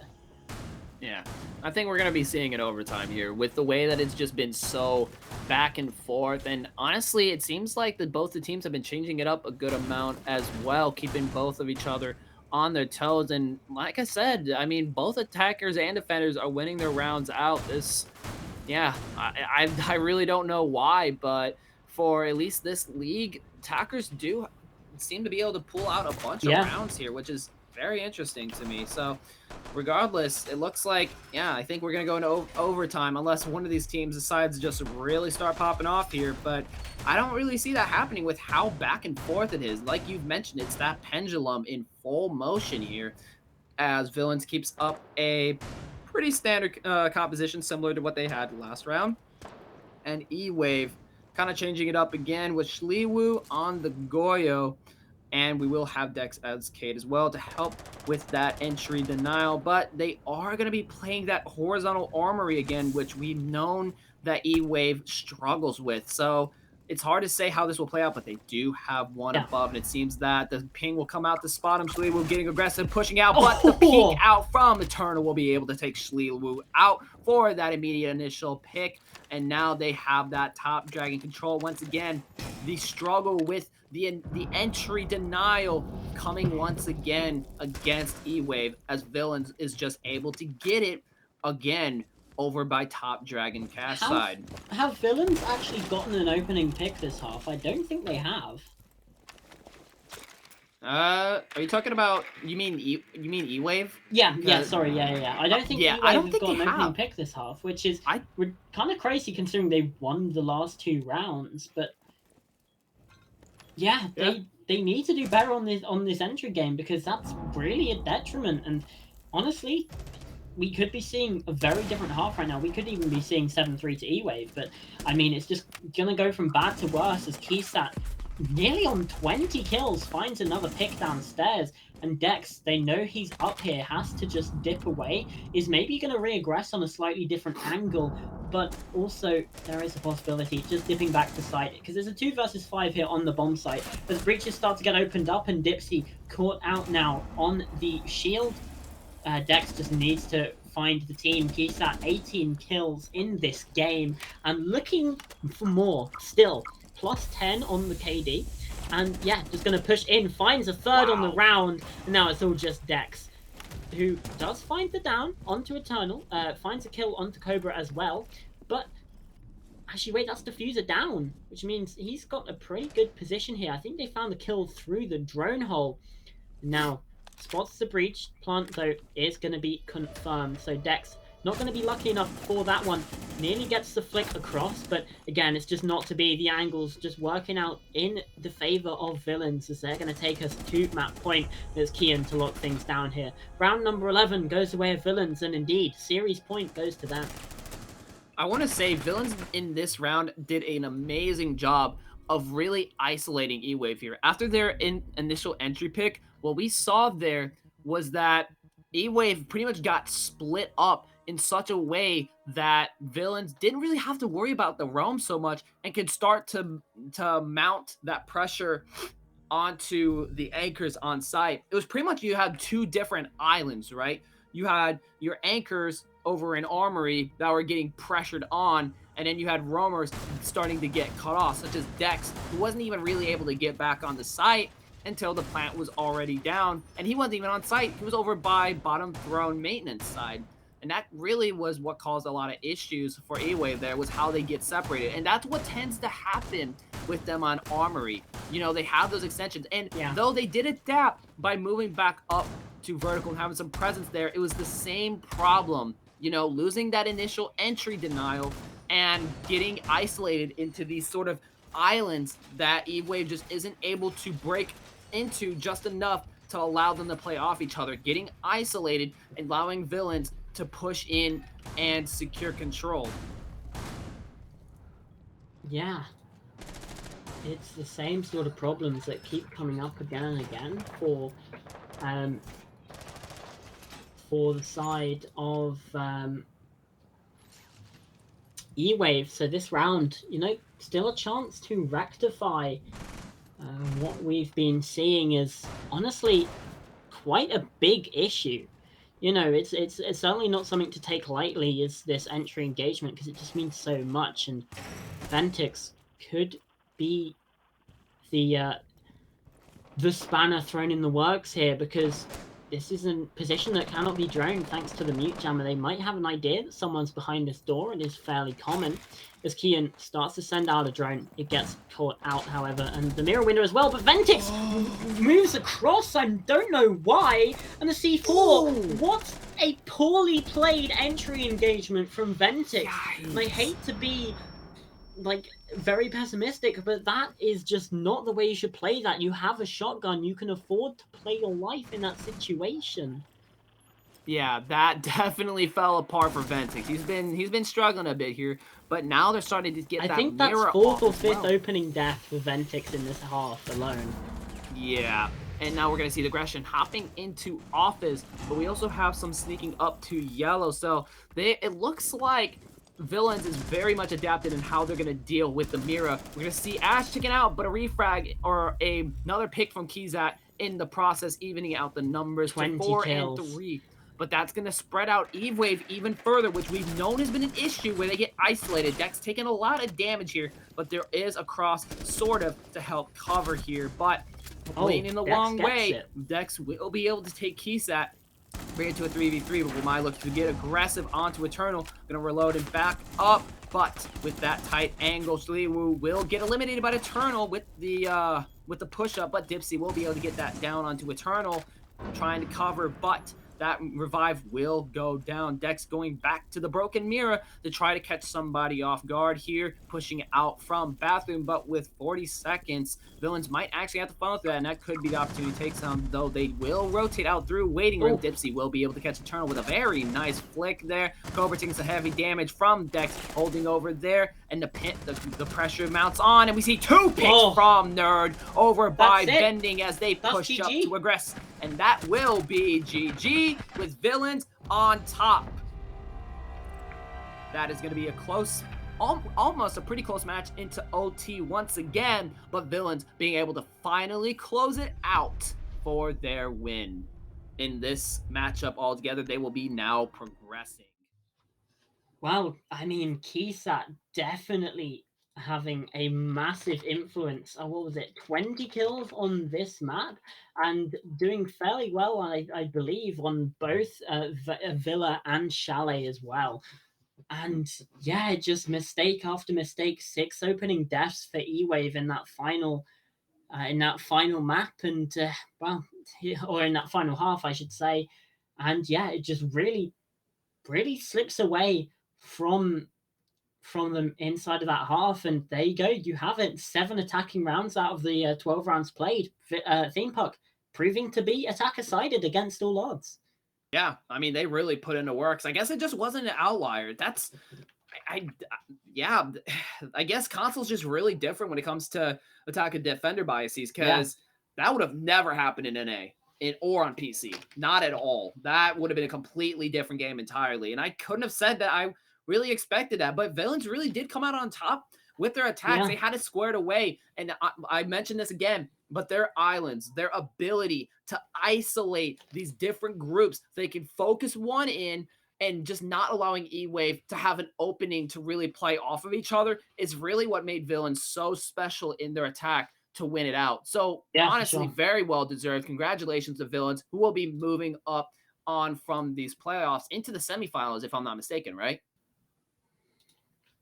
I believe so. So upper bracket semifinals for Villains. But when it comes to eWave, they've got a game tomorrow against Nightwolf Esports in that lower bracket to see there. Loser upper bracket round 2, match 4. That's this game today. So eWave have to immediately bounce back from that into another game lest they get eliminated from the competition, which, it's going to be quite scary. We have four players being taken out.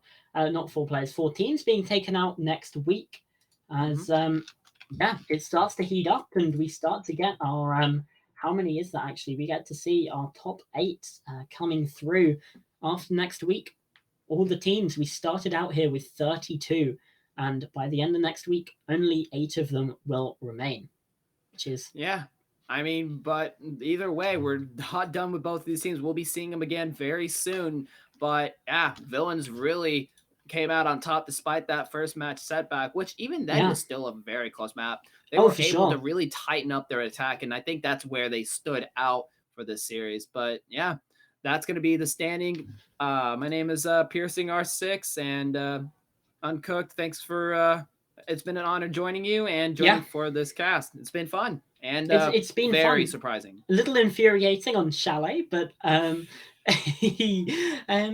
it's been great. And also we have to thank Hotnix for spectating, put my teeth back in, spectating, and also stepping in to produce, because I had some very, very fun internet issues. Thank you to Hotnix behind the scenes, who's been making sure everything runs. And obviously thank you to all our admins who've been making sure the hand cams are all squeaky clean, making sure that everything is going as it should be. We respect all of you, and also thank you to you guys in the chat for just sticking around, making sure that this is a very enjoyable experience for all of us.